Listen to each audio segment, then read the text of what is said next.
You're listening to BQN. Assimilate the audio.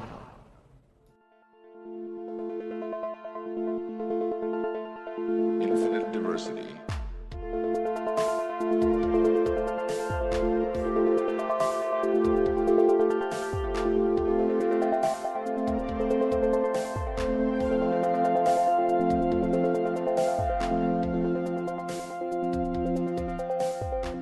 Live long and prosper, and welcome to Infinite Diversity, a Star Trek Universe podcast here on the BQN Podcast Collective.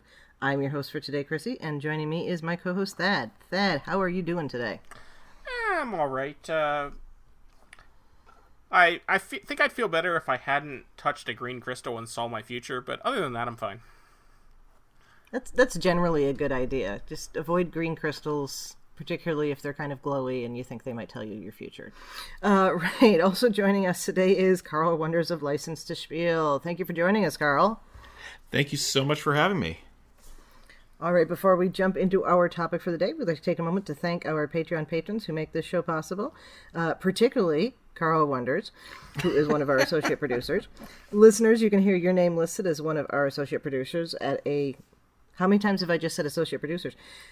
Listeners, you can hear your name listed as one of our associate producers for a monthly subscription of just $10 at patreon.com/BQN. And with a monthly Patreon subscription of just $5, you can join our meetings of the Hive Mind on the second Saturday of each month. Watch your Patreon messages for details. Yeah, Chrissie and Carl are associate producers, and I'm the freeloader on this episode. I was gonna say, what's the deal with that? I only give $1 a month. Well, see, but you do work in kind, so right. And that's a point. That's a point. Yeah, but Chrissie does more of that than I do, because you have two shows on the network. Yeah, but the other one also has its own Patreon too. So are you also an associate producer on that one? Okay, that would be funny. No, but my mom gives $5 to both, so there we go. Thanks, Mom. Anyway, yeah, I that's a holdover from Trek FM. It was just kind of like okay, I'm here. I'll just contribute, I know there was a time when Justin was a producer on like half the shows on Trek FM. Yeah. I think he gave like the one below the max. Which, you know what? If you like the content people are producing, absolutely, that's what you should do. So I'm totally, but it is funny because you listen and you hear his name on everything. Yeah, and for the record, I only give $1 a month, but I've been giving that $1 a month since before Hayden was on the show. So yeah, because I do last network when I like it. Yes, when it was a different network. And I gave to Trek FM before that, so way back. Yeah.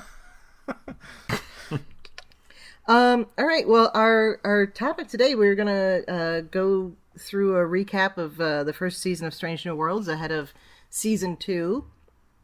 We really the only, I don't call it news, the dropping of the season 2 trailer is relevant here, so we can talk about that. Of course, like we were going to stop ourselves from talking about that, but it looks pretty cool.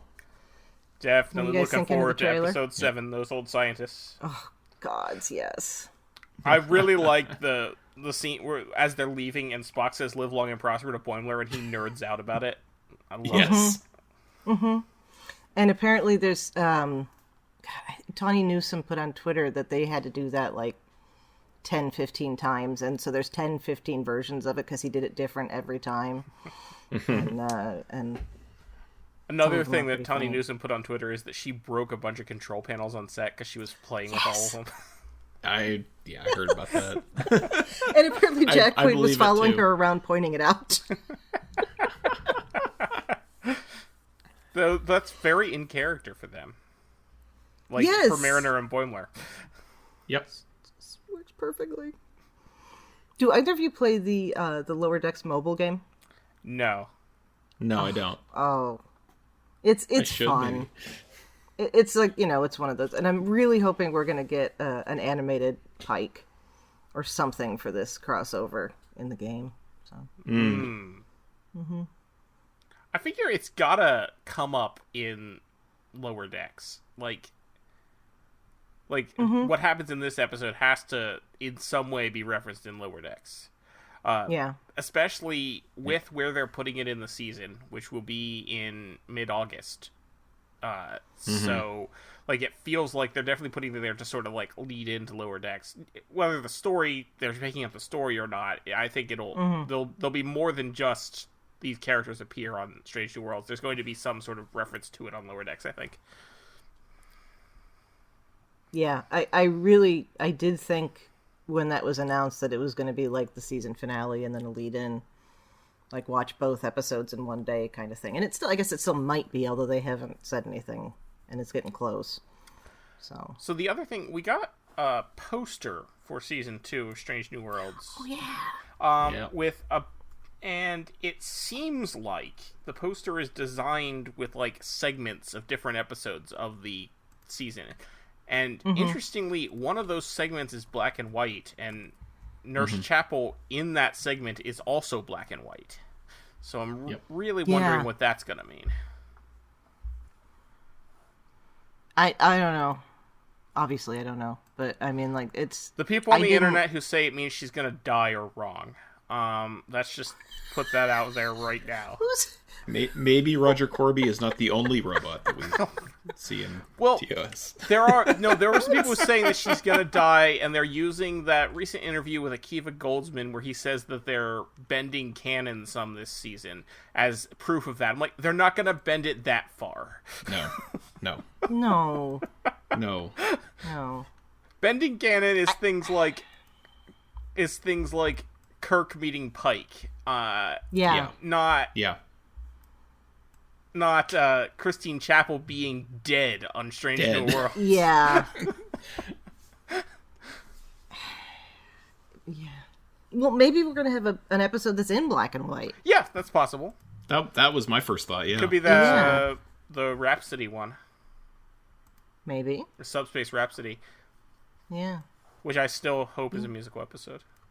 Could be, if it's in black and white, it could be a, the famous Christmas movie, It's a Wonderful Life. They could be doing, like, It's a Wonderful Life or something.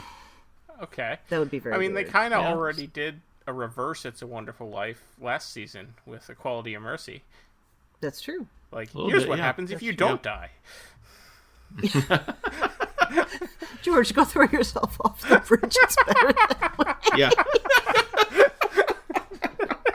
I mean, he doesn't die, but, you know what I mean. Yes. Yeah. Here's what happens if you're still in the position you're in. Yeah. Oh, gods. Yeah.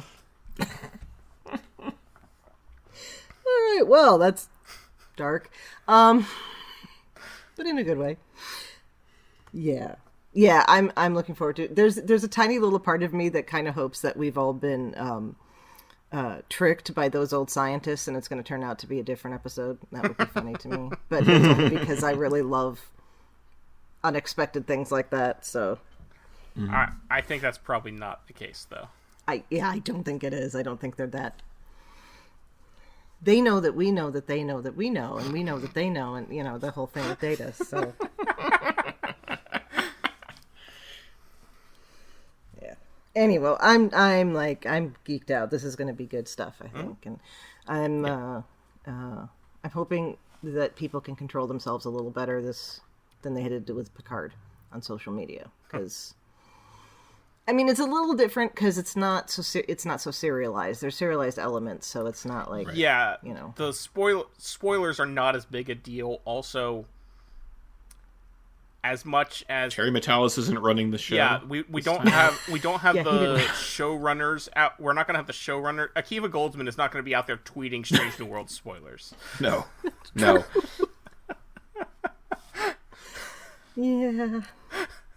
Yeah. Man, could you imagine if Akiva Goldsman was getting into fights with people on Twitter? Like, I honestly can't. Like, any interview I see with the guy, he just seems too, pleasant for that. Yeah. That you wrote Angels and Demons. Explain yourself. Anyway. Wait, what? Didn't he wrote the script to Angels and Demons? Oh, the movie. I'm like, yes, the movie, Dan not Brown the book. wrote Angels and Demons. No. And I'm trying to think. I'm like, which episode is that? Oh, I'm sorry. You can cut that out. No, you're That's fine. just my brain just works funny. Honestly, Angels and Demons is my favorite of those movies. Yeah. Low bar. Well, we've talked about this.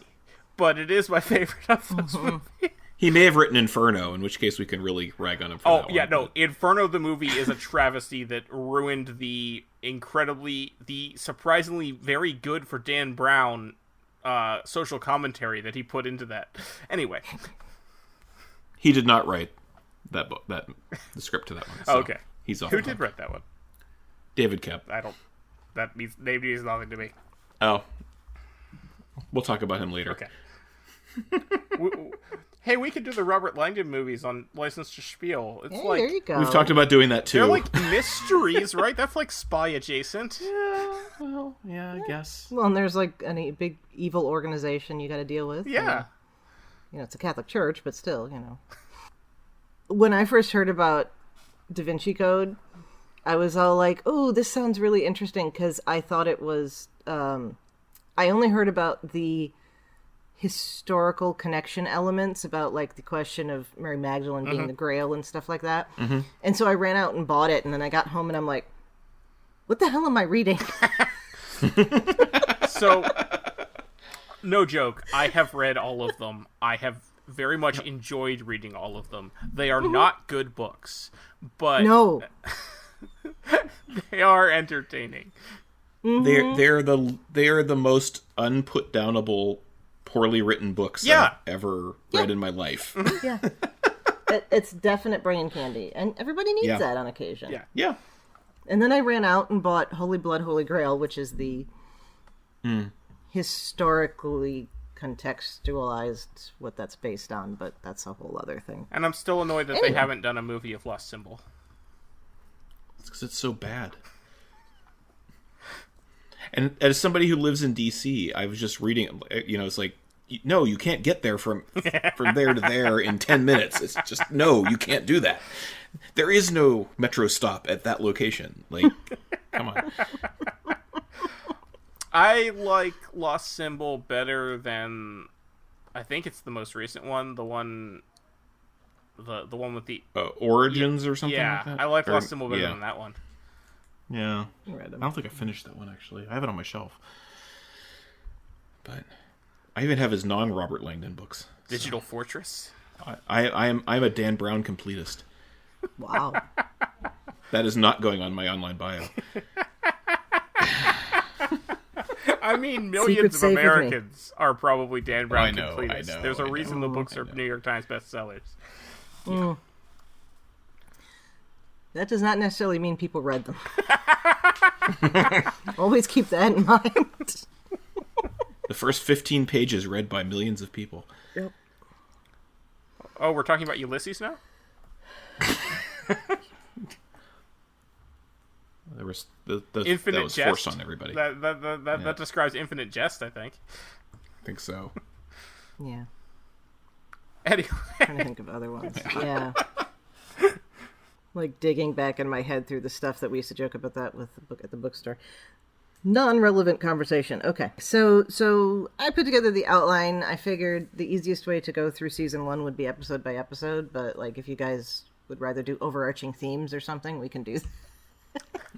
Whatever is fine with me. No, it's start at the beginning. However, I did just watch all 10 episodes today to prepare for this podcast. Nice. Did you really? Yes. Wow. Nice. I got up at 10 a.m. so that I could watch all of them. I will confess, admittedly, I'm actually 10 a.m. is not late, but No. You got. Oh wow. For a weekend. No, I'm blogging my way through the episodes, and I've by the time this drops, I'll probably have finished that. But I've only published one so far, but I'm going to go through them all and talk about what I thought of them and everything. So this is rather fortuitous timing. And I assume you're talking about the music since a little bit. I assume you're talking about the Listening to Film blog and not a different blog. Yes. But not entirely focused on the music because there's only so much to talk about there because the album, there's only so much on the album, and I do talk about it. Though, but speaking of the music, quickly, because I might forget otherwise, Well, watching, I'm already throwing the outline out the window because I'm going to talk about Equality and Mercy. That's all right. It's all good. But I had forgotten that in the scene when you first see the Romulans, they played the music from Balance of Terror. Yes, they do. And I was just like, oh, that's amazing. Well, and then they recreate the whole sequence with the push into Spock and the eyebrow and all that stuff. It's so good. The only thing that would have been better is if the Romulan commander was played by James Frain. I know. I've been saying that since that came out. But I also really liked the set of the Bird of Prey. I thought they did a really good job of combining the original aesthetic with the 90s Romulan aesthetic and making it modern at the same time. Yep. Yep. Because like there were a lot of really green great lights and stuff that was obviously a 90s coming from the 90s stuff, and then just making it look modern in general, but they still were wearing basically the same outfits. They still had those goofy helmets. Oh, it was great. Yes. Goody, the helmets. What's cheaper, put people in helmets or put points on their ears? Helmets, yes. Yep. We already have There we those go. from somewhere else in the studio. Yeah. I had forgotten about that too. I have not rewatched them in the last 24 hours or whatever. But I have been That rewatching was not a them. prerequisite for coming on this No. episode. Well, it never is here. Just listen to the last episode with the book. Oh God, I had forgot. Oh no! And now I'm feeling really bad that John Jackson listened to that. And there's like so many times where we talk about, and I read this 2 months ago, so my memory's a little hazy. And we three of us say those things. Anyway, admittedly, it is easier to rewatch a 10-episode television show than it is to sit down and reread. What was it, like 400 pages? right? So with tiny text. yes. Well, I did the ebook, so I texted, but I do feel a little. I do feel mostly vindicated on that though, because we did talk about how much we loved the book. So at least it wasn't. it was. At least he wasn't listening to it and hearing us trash this book that we had read months ago. Here's the thing, and I should have said this before, and I didn't. One of the reasons that I was having trouble remembering everything with it was because I was just like, I got to find out what happens, and I just keep reading, and I wasn't applying my usual method of analytical reading because it was too interesting to put down, to write notes. Anyway, back to Strange New Worlds. Yeah. So I have wondered if they tried to get James Frain in and he wasn't available. I really kind of hope that's the case, that somebody thought of that, but if they didn't, Somebody then must okay, have thought whatever. of that. The question is, did somebody think of it who could actually do anything about it? Yeah. But yeah. Right, so well, even though we just talked about the season finale, let's start with the series premiere, and that is Strange New Worlds. I mean, I think we're going to end up saying, yeah, this was a great episode over and over again, but There's beyond at least that, one I won't say that for, but yes. yeah, I think you're right about that, but or maybe not a, yeah, we'll get there. Right. So how walking into this, we kind of had Pike, or not, we'd had Pike on Discovery already. We kind of knew some of these other characters, but yeah, what was that making you think and feel first watching our new Enterprise? Well, for me, I had that episode particularly. I first saw that episode at the premiere in New York City last year. In a that's theater right. full of That's right, Trekkies. So that, like, yeah. Like, the whole time I'm watching this, I was just like, oh, this is amazing. And what I love on that one is that they did not shy away at all from making direct political commentary. Yes. Bravo. The one thing I think I pointed this out when we first talked about this last year, but I want to say it again because I still find it funny. When they were making that episode, which they would have made in 2021, and, well, they would have produced it in 2021. It would have, it would have started. So they would have had that finished before Russia invaded Ukraine. Which is why they just used stock footage of a protest in Kiev from a few years before, and think, oh, this is a very basic 2-color flag. It will look suitably alien. It's not going to be all over the news and immediately recognizable to everybody. Yeah. Yeah. Wonderful how those things fall out, you know? Mm-hmm. Yep. But the fact that, they basically said that we had Pike talking to these people and saying, this is what happened on Earth, and we didn't solve it. We had this war. We were on the verge of destroying ourselves, and we don't want you to do that. And that, by showing us this and saying that that's the path that we're taking now, and we need to do something about it. That was fantastic Star Trek. Yep.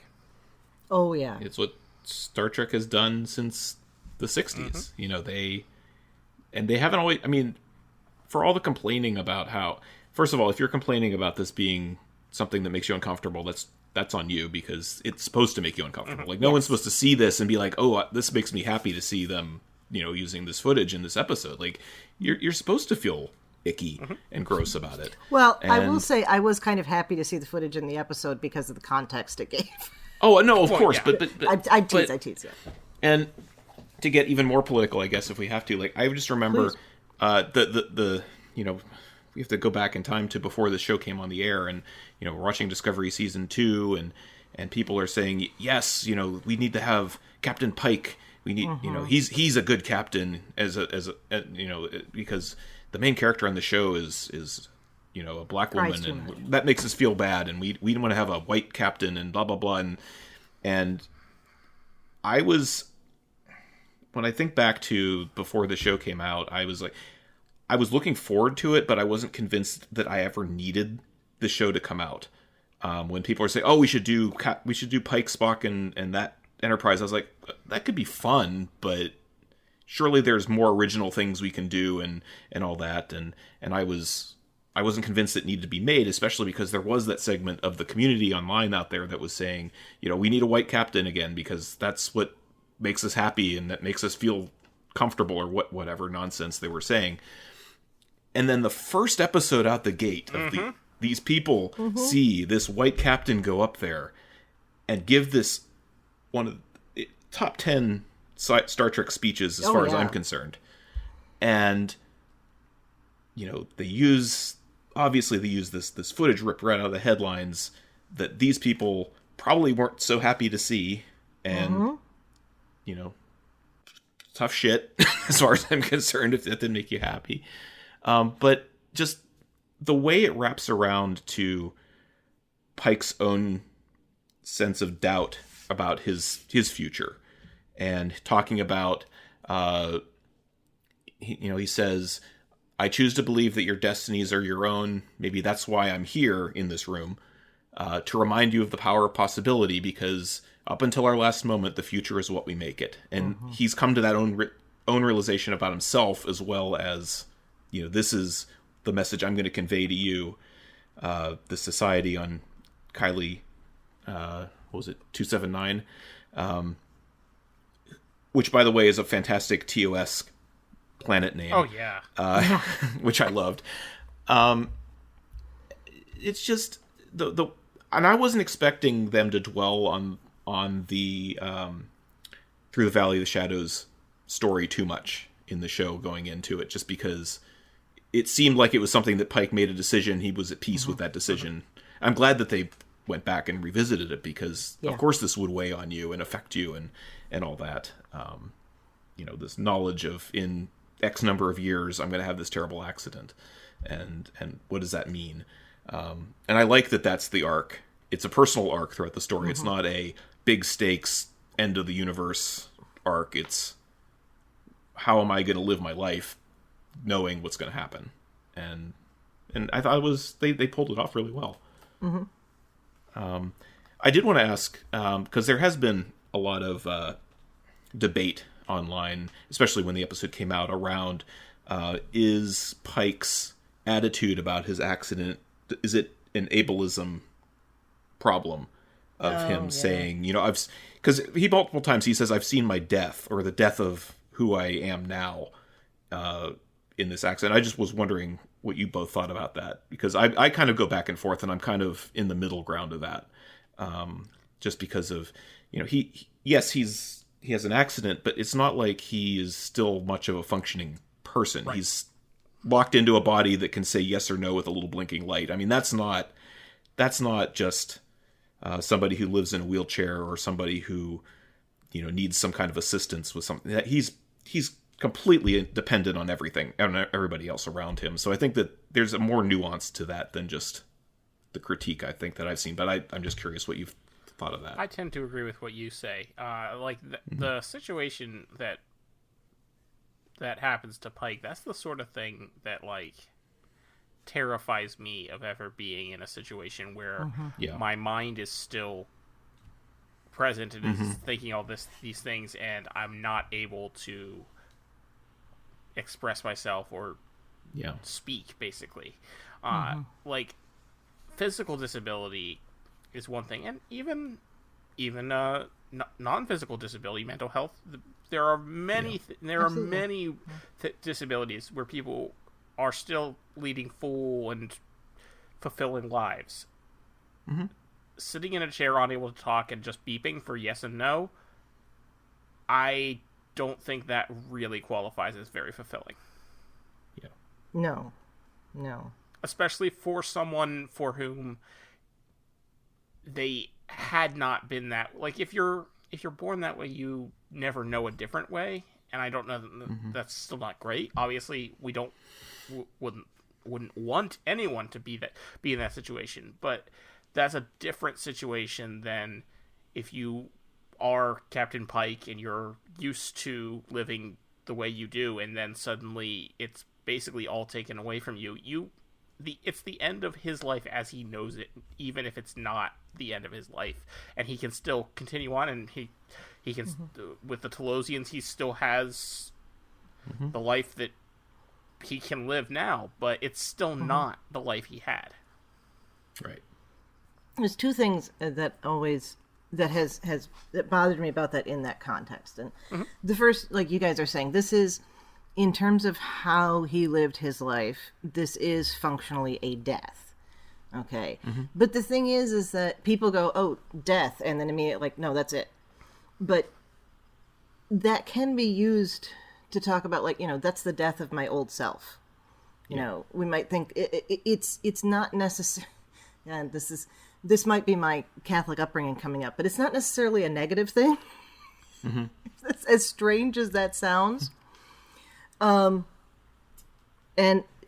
the other thing that has always bothered me about Captain Pike, and this goes back to the beginning menagerie, and I wonder if they intended this at the time, because there was discussion, particularly in Vietnam and more in the wars we've had since, about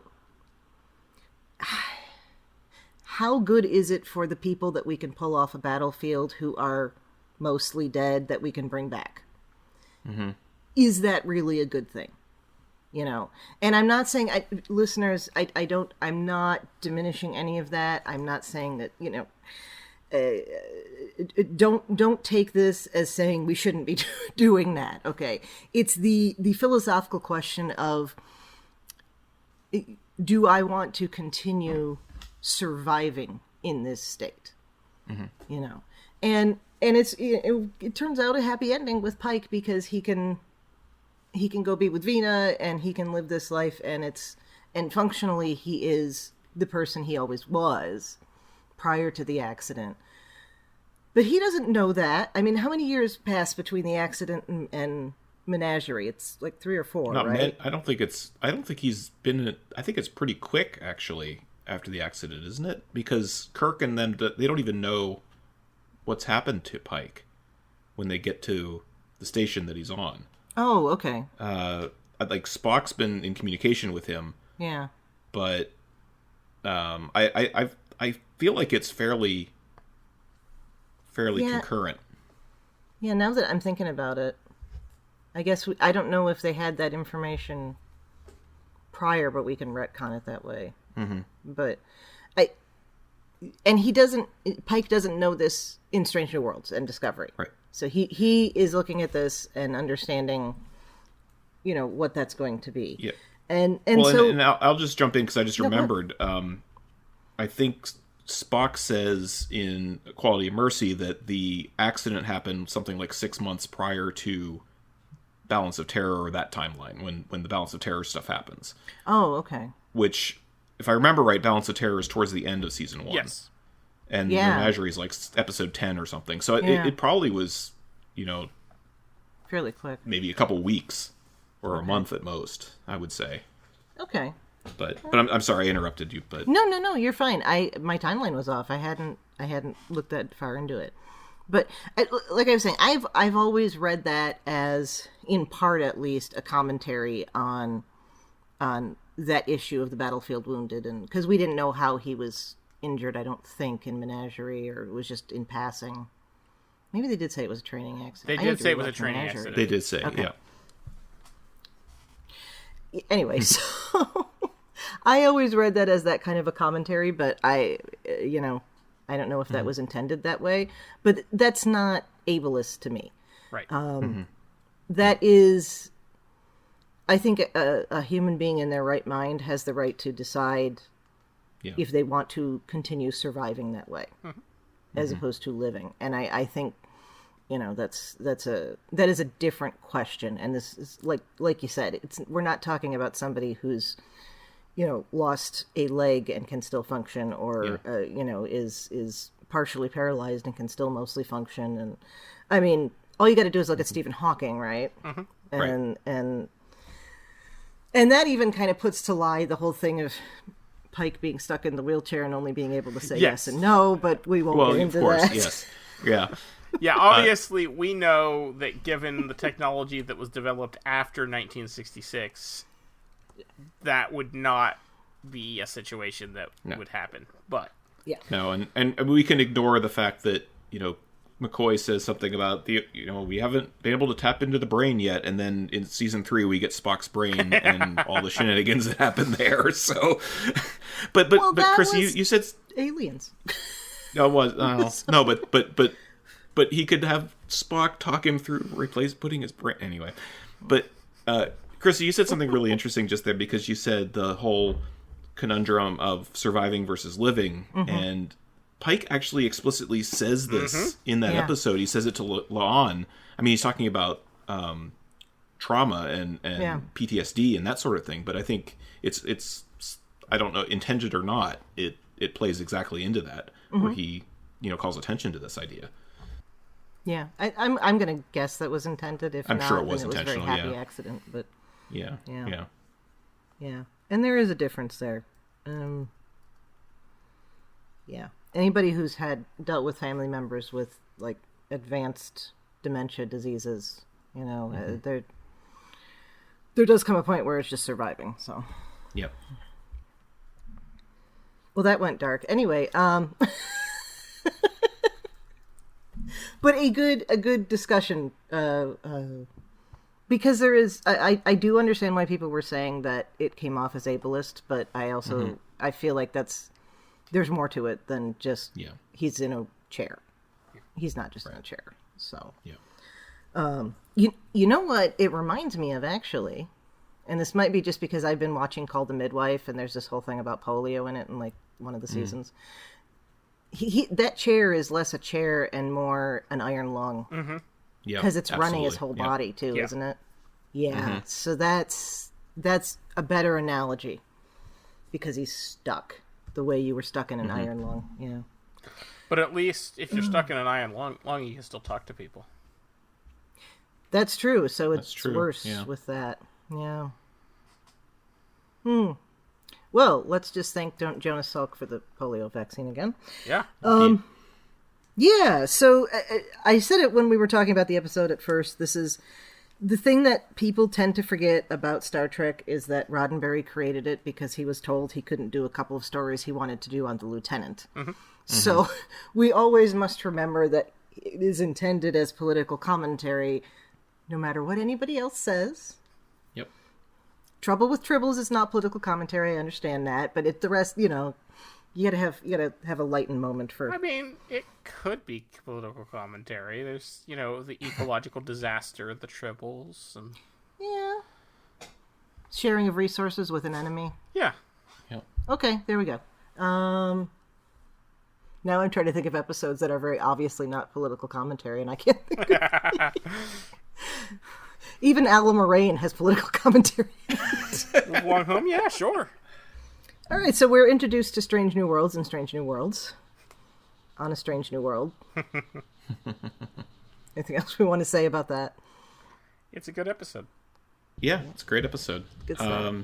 All I'll say, and I'm sure you talked about this in the original one. I haven't gone back to listen, but the Sam Kirk fake out. I just loved it. Yeah, I love it. That. I mean, they just dropped this Lieutenant Kirk mention, and we know Paul Wesley's going to be on the show, and you're like, wait a minute, is he going to? And then oh yeah, there's a Sam Kirk too. I forgot about him, and I wish it had been Paul Wesley and a mustache, but yes. So I liked Engine a lot. So funny thing about we'll that, I listened to the audio commentary on the Blu-ray. There's a commentary for Strange New Worlds. There isn't one for any of the other episodes, but there's for that one, right? With Anson Mount and Akiva Goldsman.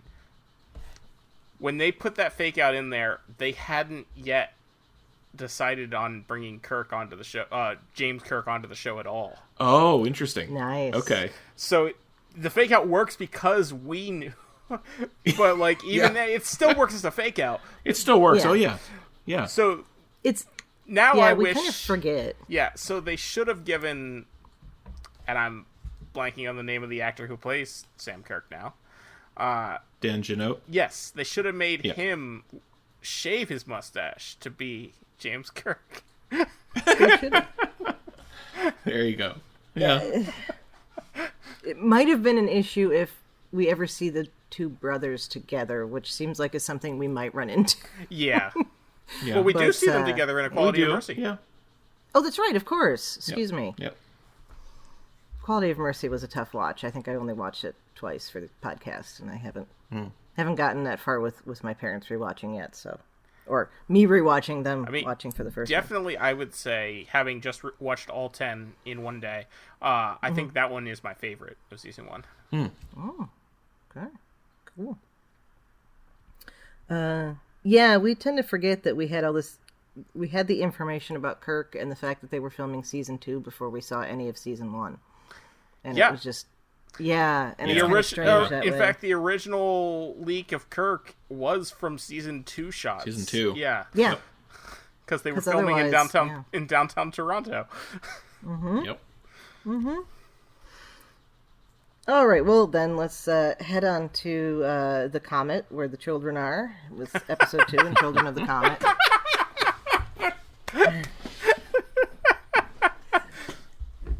I was trying to make a good segue there, and not just goofy. Okay. Yeah, so this is the Let's Talk About Religious Fanatics episode, which was a beautiful, follow-up to Let's Talk About Political Fanatics episode. What were thoughts on this?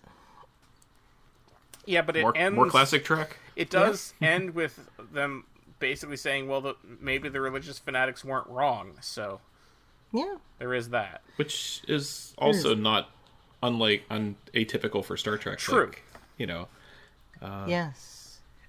This one didn't quite jive with me. The Pike's attitude didn't quite jive with me from what we saw in episodes like New Eden. Yeah. But I'll allow it because they were changing his perspective on things a lot throughout the season as they were writing it. So I'll let that go. I thought it was a great... I love an Uhura episode, focusing on Uhura. I'm still a little uncomfortable with the tragic backstory they saddled Uhura with. I don't think it was necessary at all, but because she can be unsure of her place on the Enterprise just by the nature of being young and a cadet and not quite sure what she wants to do with herself. Is Ortegas the only character that doesn't have a tragic backstory? Well, we don't know that yet. Okay, is Ortegas the only one that we don't know her tragic backstory yet? I guess Hemmer didn't have a tragic backstory. He has a tragic forced or whatever. He has a tragic story. Forward story. Tragic hero. I guess.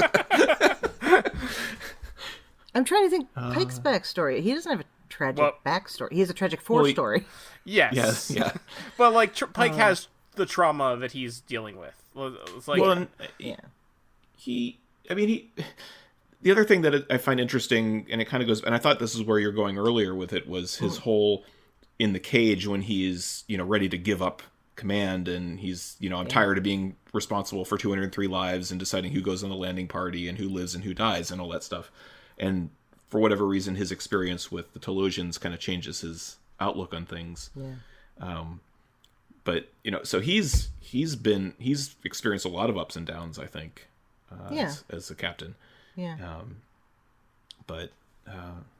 And I don't think we know any tragic Chapel backstory for Chapel yet. Yeah, I was going to say, I don't think. Well, she hasn't met what's his name Roger yet? Corby. So, Roger Corby, yeah. So.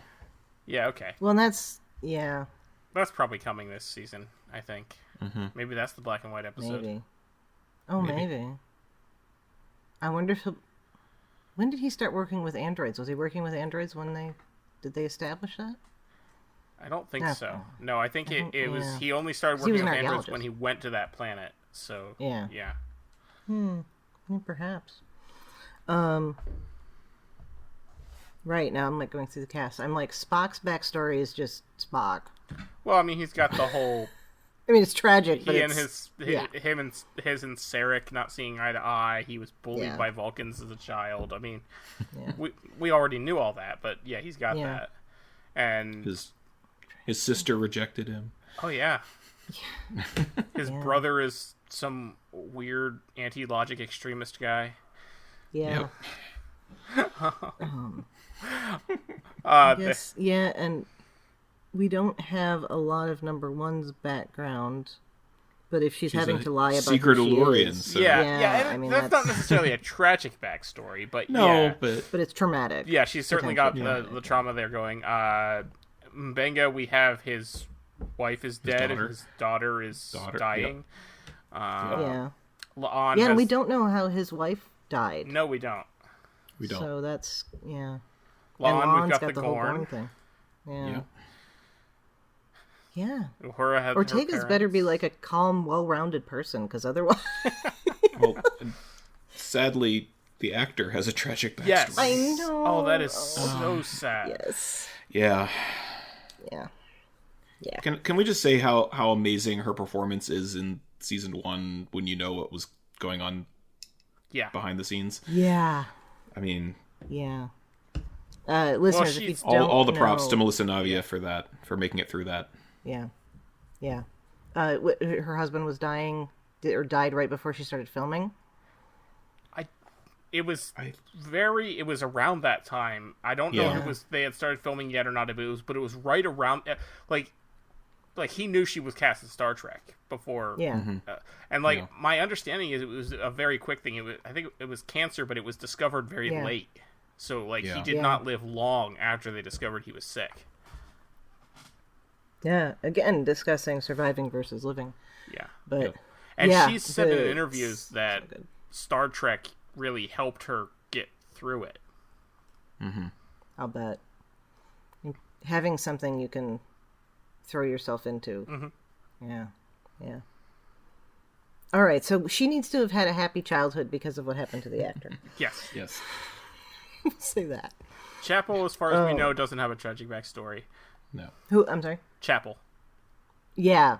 Why did I do that? Listeners, you wouldn't know this because it's an audio podcast, but I just moved my ear closer to the screen because that was going to help. Also, the ear that doesn't have an earbud in it. So, yeah. Anyway. That's what happens when you live with people that are hard of hearing. And you become hard of hearing. Yeah, so Children of the Comet, that was a pretty standard Trek story. Nice little, twist at the end that everything worked out kind of for everyone, because the religious people still get to continue believing. Oh yeah, and Sam Kirk also has a tragic backstory, because we've got the whole... He hasn't talked about it, but we know his tragic backstory because of James Kirk and the whole Kodos the Executioner thing. Yep. And he's got a tragic 4 story as well. Well, yes, there's that too. He's going to be killed by fake vomit, but Yes. And Indeed. geez, he's got to. Peter was the nephew. Peter's got to be born by now. probably. Aurelian and Peter are probably waiting on that colony world. Oh yeah. That's It's interesting that he was still alive in Equality and Mercy. Well, technically, he still would have been alive at that time in TOS because Operation Annihilate is at the very end of the first season, I think. It's the last season. It's the last episode. I thought City on the Edge season. of Forever was the last episode. No. Oh, am I looking at production order? But, Yeah. Anyway, it depends on. Well, of course, that one came last because Harlan. Yeah. But he was not on the Enterprise in TOS, and he is on the Enterprise in Equality and Mercy. So something changed with his life where he's not. His wife and kid might still be there. And, but Kirk didn't want his brother on board. We'll just leave it. I think that works for either one. You can probably figure. Yeah. There is a tradition requirement, I guess you could call it by now, in the American military that you don't have siblings on the same in the same places. Yep. Yeah. So, after there were a few times where families lost all of their kids in one battle. Yep. Yeah. So, and the people that's saving Private Ryan is. Does that apply in peacetime? I don't know. That's a good question. I'll ask the military historian later. So, but we know that they didn't get along great, so probably Jim's getting the Enterprise, I'm leaving. All right, well, Ghosts of Illyria. I love this Some episode. backstory here. This was a good one. Again, I mean, I'm going to keep saying very Trek, but, very Trek. Mm-hmm. Yeah. Yeah, there's so many cool little moments in this one. I am arming us with knowledge. Such a great Spock line. Mm-hmm. Yes. I got to start keeping a list so I can use those. And a light virus is like right out of the TNG playbook. oh I think, yeah, which, Oh, yeah. Yes. Hadn't even thought of that, but yeah. Early TNG for sure. and I like how the different characters do different things to get more light too. Mm-hmm. Like the fact that Hemmer is beaming part of a planet's core into the transporter room. And... yes. Yeah. Yes.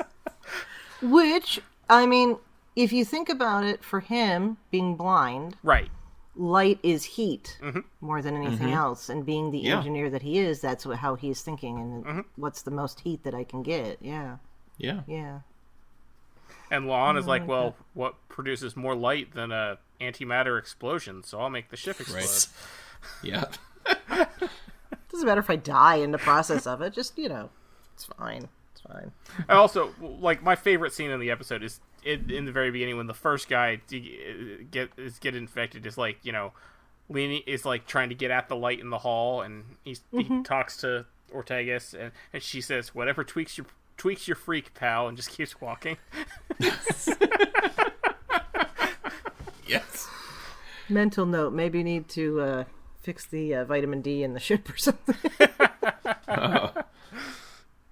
Yeah, that was good. I like how this is one other place where we're starting to get that character continuity, but not so much that if you miss an episode, it's not gonna you're not gonna be confused. So Star Trek has, and we've talked about this before on other episodes of Infinite Diversity, Star Trek is definitely leading us towards some sort of ultimate genetic engineering thing that's going to happen. Like, because we've got multiple shows talking about it, and... Oh, yeah, of course. I totally blanked on that. Okay. Because we have Picard, we have Prodigy, we have Strange New Worlds... Wasn't Picard, though, wasn't that supposed to set up that Nick Meyer con thing that now is like going to be a podcast or something weird? Yeah, I think so. Yes. Yeah. The thing that they dragged him out Well, no. very obviously not prepared. That doesn't really set up the Nick Meyer-Khan thing, though, because the Nick Meyer-Khan thing is Khan on Ceti Alpha 5. On Ceti Alpha 5. Not that's true. The 21st century. We know that because of those leaked shots from Toronto, we know, and the scene in the trailer where Kirk doesn't know how to use a revolving door, we know that they go back in time to apparently 21st century Earth, and I think that's going to be leading into that, tying into that. Interesting. So this obviously is part of that ongoing theme of genetic engineering, and the message here about how, because like the overarching thing is that like the Federation is no genetic engineering bad, but then we keep seeing examples of why that's not necessarily true, and this is a good one here where this entire group, everyone on this planet wanted to join the Federation, so they tried to remove their genetic engineering and ended up technically not killing themselves. Well, getting in it, are you still alive if you're a fiery spirit that flies around now? Let's say destroying who they were. There we go. Let's say that. Yeah. Yeah. Destroying who they were in the process. And I think that definitely sends a message. The genetic engineering thing can stand in for a lot of different prejudices. I think it's usually it's usually thought of as a race allegory, but I think in this case with the Illyrians, we might be dealing with a sexuality, a gender difference allegory, because of that idea of trying to remove it from oneself, right? And destroying yourself in the process. So I think that's. Well, and think about how interested to see how that's going to go forward. Number one is hiding the secret because they would kick her out of Starfleet if they find out this terrible secret of hers that is, I was born a certain way. Like she didn't choose to be an Illyrian. She just is one. And the concept of I have to hide that fact from everybody because if they find out, I'm going to get in a lot of trouble. Yeah. My captain might get in trouble for having me on the ship. I'm going to get kicked out of Starfleet, and obviously we're going to see the outcomes of what that's going to mean early on in the season. Yeah. But I think you're right on. I think that's exactly what they're going for here. What bothers me about this is that we know that they can't end this plot line in Strange New Worlds with everyone accepting genetically augmented people, because we know that it continues on into Deep Space Nine. Yep. Yes, but the people we see who were, let's say, Bashir plus the people who were poorly genetically augmented. I just lost the word there. I was trying to think of another word. The Jack Pack. They're all human. So we have this established thing of, this is something the Illyrians have done and continue doing. So I'll be interested to see if maybe there's a carve out, or maybe it's just going to be, for you it's okay, but we're not going to allow it in the future. For those other instances, like with Bashir and them, this is something. I mean, Bashir didn't necessarily choose it; his parents did. But he's none of them did. He's first generation removed. Like he had it done to him, essentially to cheat, right? As a cheat, as a way of being better than he was. And I think, from number one's perspective, it's more. Again, we don't know how many descendants down the line she is from the Illyrians, right. So. We don't know if everyone is born a certain way and then they have genetic modifications done to them, or if she's the offspring of people who have had genetic manipulation. And then carry it, yeah. It just occurred to me, but there's a tremendous irony to me in that she mentions the Illyrians did the genetic engineering so they could adapt to their environment as a way of reverse terraforming. And just the fact that she's played by the same actor who played Mystique in the X-Men is just interesting to me, because her whole mutation is to adapt to other things and be other things. So nice. Anyway, I had not made that just struck connection. me as interesting. Maybe only to me, but No, that's cool. Yeah. Just I think if just quickly getting back to the thing you were talking about earlier, if this were the '90s, it would be a don't ask, don't tell story. Yep. And I will be interested to see how many people. I mean, I haven't heard people talk about it in that way, and I'm wondering if it's just because people forgot. I mean, we're talking about there's a lot of people watching this who weren't born then, so they may not know. Yeah. But that just popped into my head while you were talking about the whole, I could be fired, my captain can get in trouble. Yeah. Yeah. Which was not the only time that was the thing. There were a lot of people in the American government who were forced out of positions because it was found out that they were gay in the 50s and 60s because they thought, well, that made them potentially made them a security risk right? because they were blackmailable. Yes. God, Right. my brain is not working today. Okay. Yeah, so they were thought to be a security risk because, the Soviets are running around looking for gay people to blackmail who work, at the IRS as a secretary. So, Yeah. I mean, it's still dumb, but at least it was... The way I look at that is, at least it wasn't directly because they were gay. It was because of the... Yeah. And they weren't necessarily wrong. Yeah.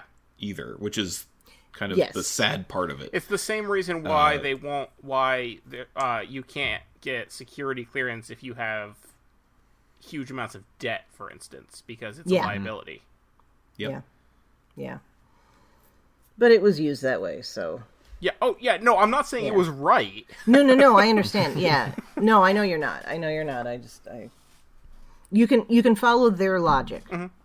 Yeah. As opposed to it just being bigoted. I mean, they probably are right about the debt thing, because it absolutely is a liability that someone could easily hold that over someone to get them to do something. If you're millions of dollars in debt and someone will clear that for you in exchange for you sneaking out some secret information, you're probably going to say yes. Yep. Yeah. I wonder if that's what happened with a former president of ours. Interesting. Or maybe Supreme Court Justice? Yeah. Few of them. Mm-hmm. At least two. Yeah. Anyway. So yeah, Ghosts of Illyria. Good stuff. Yep. Memento Mori, in the long tradition of Latin titles of episodes here. I love a good submarine-style space combat episode. Yep. Yeah, it was good. Oh, it was funny. I remember when this came out, and I was like, "Oh, this is our Balance of Terror episode." and then, wait a minute. Before Balance of Terror, yeah. Yep. No, I had the same thought when it came out. Yeah. It is, and you think about how Spock now thinks about nebulas and areas in which to hide the ship and all of that kind of stuff. Yeah, make connections there. And I thought this was, and we'll, eventually get to sort of the sequel, but I thought this was a wonderful reinvention of the Gorn. Yes. And made them absolutely terrifying. I liked the reinvention of the Gorn in this episode. Well, I was going to get to that. If this was the only time we'd seen the Gorn all season, they would have done a fantastic job with recreating them in a way that was interesting. Yeah. We'll see. I have a feeling we're going to see more of them, so... The final episode of season 2 is called the Hegemon. It's called Hegemony, right? Yeah. So that's going to be about the Gorn. Anything else about that one? Let's just jump right into it. It's a really good episode. It's a yeah. Okay. All right. So then let's go into Spock Amok, which was our comedy for the season. I freaking loved this episode. This is my favorite episode of the season, and it's not even close. I had a custom printed T-shirt with a quote from this episode made. That's true. I forgot about that. Anyway, but yes, I custom printed a shirt that says it would seem hijinks are the most logical course of action. I'm actually getting another one made to give to Ethan Peck at Star Trek Las Vegas. Nice. Oh, that's awesome. And he'll wear that. Yeah, because Ethan Peck, for listeners who may or may not know, he, at conventions, always wears shirts with humorous Star Trek sayings on them. Yes. So, and he's got a table in the vendor's room at STOV. So I'm planning to just give him one of those shirts because I think he'll love it. Yeah. I think you would, yeah. That is very cool. Yeah. Anyway, this episode was great. Yeah. Yeah. Yeah. So I stirred up a part of the internet at one point 2 years ago or something, writing about Discovery and how, among other things, how I longed for a small stakes story, because it seemed like every season of Discovery that was, universe ending stakes were involved. Did you get called a sexist and a racist for that? Possibly. Because that's not for that part. Okay. But like no, but when he was sexist, that was a whole other. I'm kidding. Yeah. Anyway, well, yeah. But no. So like, this is the best small stakes episode I can think of in Star Trek in a long time. Yeah. This one, I just remember watching it and saying, like, I've just watched 50-something minutes of Star Trek where there is no real danger involved in anybody. It was an hour of character work that we hadn't been getting in a lot of these shows. Like, it's just, it was a wonderful experience. Like, I can't even describe like how much joy I felt watching this episode, just because you get that, these goofy Rongovian people who actually have a really interesting message to tell at the end of the day, when they're just like, just listen to what we have to say and take our perspective in things. You get a Freaky Friday type episode in there, and just these, you get this wonderful look at the history of Spock and Christine Chapel. That whole thing, you really delves into that. It's and then of course you have the other hijinks, which is that caused me to cobble together a video on YouTube about Lon and Una doing their Enterprise bingo, where they just are trying to understand the lower ranks a little bit. And again, nothing from a plot perspective, absolutely nothing happens in this episode of consequence, except maybe furthering the Spock to Pring relationship. Yeah. But it's just a wonderful, it's like a breath of fresh air, especially after last episode, which is fantastic, but was tense as heck. And then next episode, which is darker than dark, you just get this wonderful little respite from all of that. And I could watch it any day of the week. Yeah, I think the only other show that has done this is Lower Decks. Mm-hmm. But, I mean, Lower Decks, of course it's going to do this. Yeah. Yeah. Yeah. One of my favorite things about the Star Trek fandom on the internet is, and it's less common now because we have so many more shows, but during the first 2 seasons of Discovery, if you criticized anything about Discovery, there were certain people who reacted very strongly because there were so many people that were, there were the true assholes who were, saying it's not real Star Trek, it doesn't follow Gene's vision, Michael Burnham cries too much, etc., etc., etc. Those people, they can go take a hike. But if you made but because there was so much of that, there were a lot of people who immediately would jump down your throat anytime anyone made any kind of non-positive statement about Discovery. If you said anything about, I didn't like this on Discovery. Oh, well, you're a terrible person. No, it's the lighting. It's this or it's that. There's no carpeting on Discovery. It's terrible. Yeah. It was an overcorrect. Discovery should have had some carpeting too, just like the ships on. Actually, I don't care about the carpeting. I truly don't.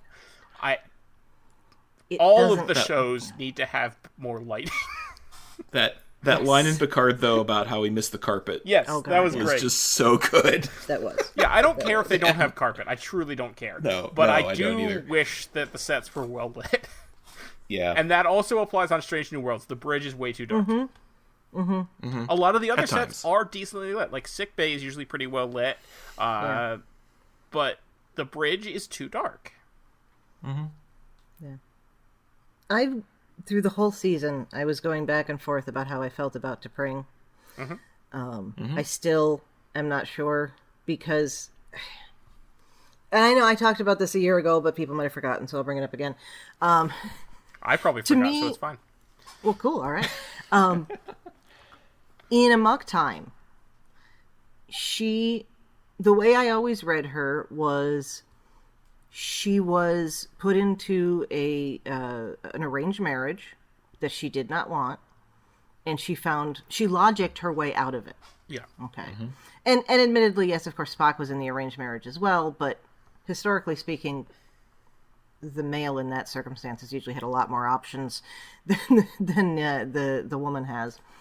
And now it actually seems like they could have been happy together. She actually wanted this, and then, turn and it's like, okay, people move around in relationships. I'm not saying she had to, just because they appear to be happy together now, it means they have to be forever.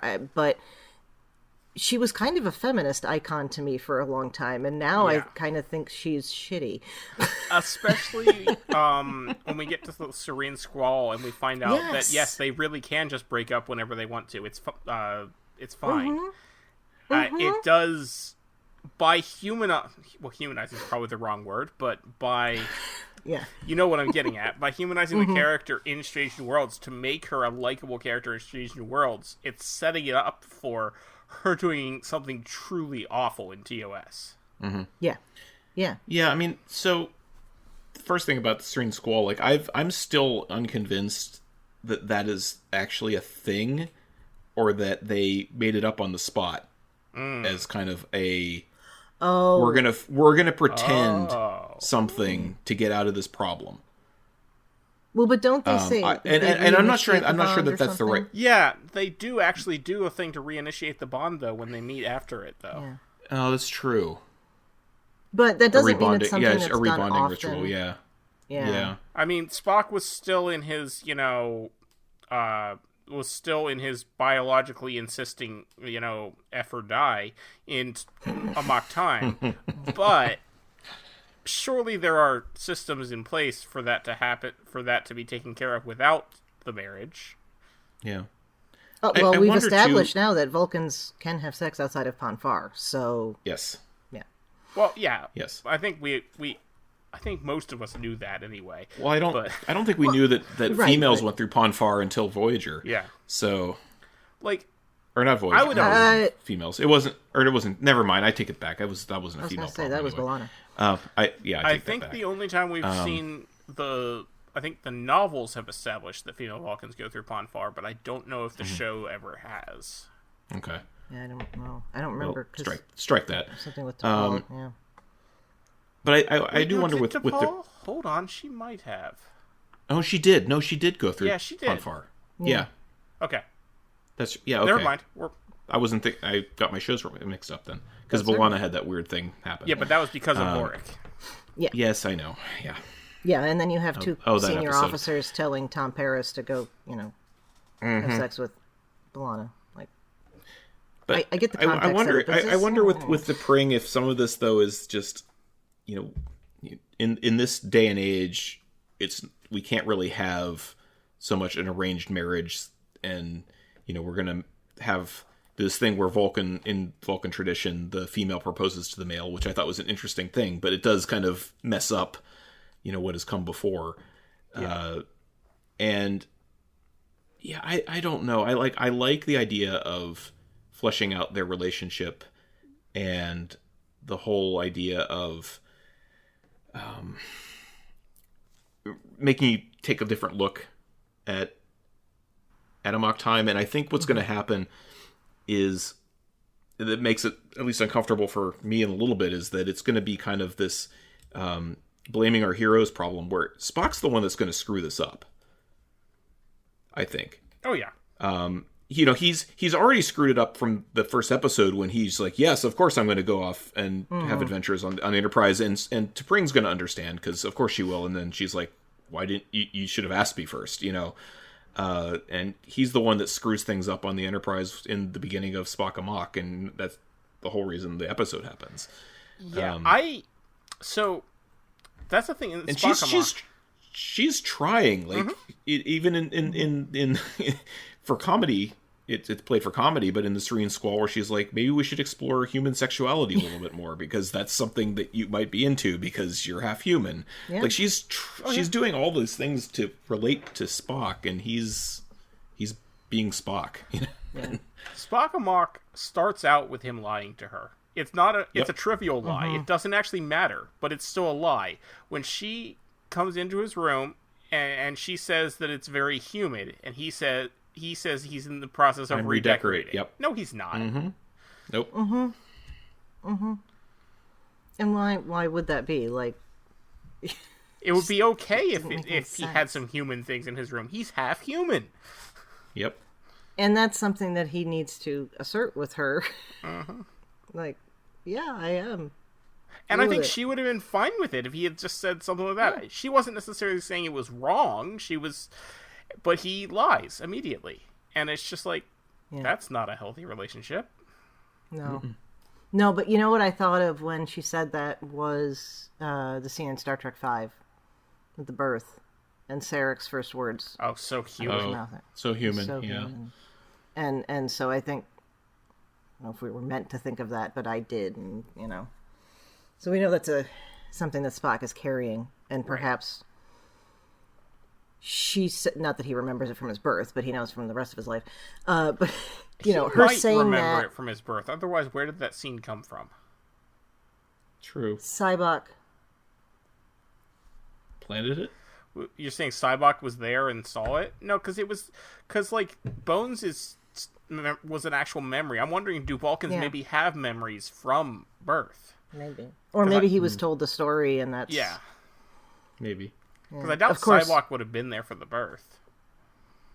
Yes, and also, can we talk about why was she in a cave with no apparent modern medical equipment? But whatever. Vulcan's got a Vulcan. Vulcan's got a couple. Yeah, they do things in caves. Yeah. So that was just what I read on that. I don't know. I don't know how I feel about her. As the farther we go in, and the more I'm liking and enjoying this character, the more I'm concerned about Amok Time, like reconciling this to what happens in Amok Time. At this point, there's really no excuse for her to do what she does in Amok Time. Not that, anyway.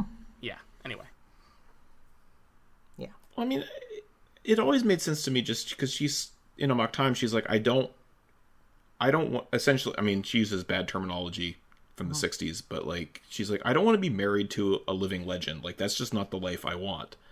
And, I could extrapolate from that she's like, I don't want to be married to somebody who's always flying off on a starship to save the world and do all these big things. And, Pike's own experience, maybe, I don't know what he's going to tell Spock, hopefully nothing, but like, you are meant to do these very important things, and that's why I'm not going to take this opportunity to change the future. Because I've been told by a reliable source that you are needed to do these things in the future, and I would hope Pike wouldn't say that. I would hope not too, but yeah. Yeah, but I don't see that. Yeah. But that wouldn't have, even if that were the case, that wouldn't influence, because he's still there trying to follow through on it. So, that's going to have to be a place perhaps where we If Kinda Pike does tell brush some Spock can that, on the side. episode needs to be called Unification 0.5. Oh yeah. No.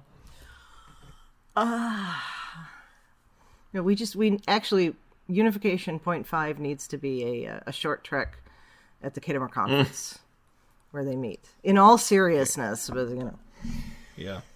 Oh yeah. Anyways, yes, Spock Amok is fun. I always find those kind of stories cringy with the body swap thing, and so, but it's good. I don't know. I had a lot of fun watching it from start to finish. Yeah. And it's the last super fun episode for a bit. Yeah. Yeah. I mean, the Elysian Kingdom has some fun bits, but there's also some bits that I have some trouble with. So, yeah. Yeah. All of the fun gets wiped out in the last 5 minutes. Right. Yes. It's like, Yes. Yes. like, oh, what a lovely little holodeck episode. Oh, no. No. Not really holodeck, but, and speaking of tough to watch episodes, the next one is Lift Us Where Suffering Cannot Reach. This episode pisses me off. All right. You have the floor. Yeah. All right. So the fact that it is this civilization that basically lives in luxury at the expense of torturing children. Oh, but it's only one every 20 years or so. It doesn't matter how many children it is. I know. It could be one every century and it's still a problem. And when she throws it back in Pike's face and says, "Can you tell me there are not people who suffer in the Federation and people who turn a blind eye?" That is not the same thing at all. Incredibly false equivalence. There is a difference between the fact that there are people who suffer in society and the fact that this society exists because people suffer. That's a different thing. Yeah. For 23rd century Federation, yes. Yeah, yes, absolutely. For our society? Yep. Yeah. Yep. That's definitely something that happens. Yes. Yes. I wonder if this is a situation where, they're far enough away that light takes so long to reach them, and she's been reading a lot of Upton Sinclair lately, and that's the world that she thinks we're living is currently existing in the Federation, because And not understanding Upton Sinclair's point, is that right? Yeah. I mean, I get what they're going for in this episode. I object to the fact that it's a ripoff of an Ursula Le Guin story. But whatever. I mean, it really is a ripoff of an Ursula Le Guin story if you've ever read it. I read it after the episode because everybody was talking about it, and yes, it really is. Yeah, I need to read that. I haven't done that. But yet. there are no new sci-fi concepts, so whatever. No.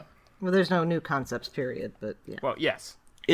It strikes me almost like this is the Twilight Zone Star Trek episode in a way, where there's this twist at the end that undermines everything you think is going on.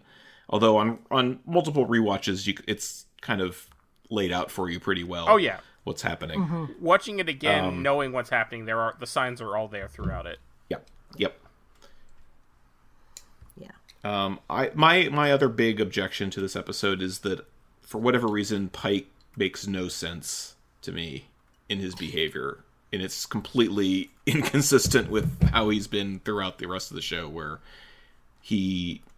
I guess he's fallen so hard for this woman that he just excuses all behavior, and he gets annoyed that he has to go and do away mission things, and it's just weird. I do hate it when my crush turns out to be a genocidal, dictator. She's not genocidal. I know, I'm being facetious, but yes.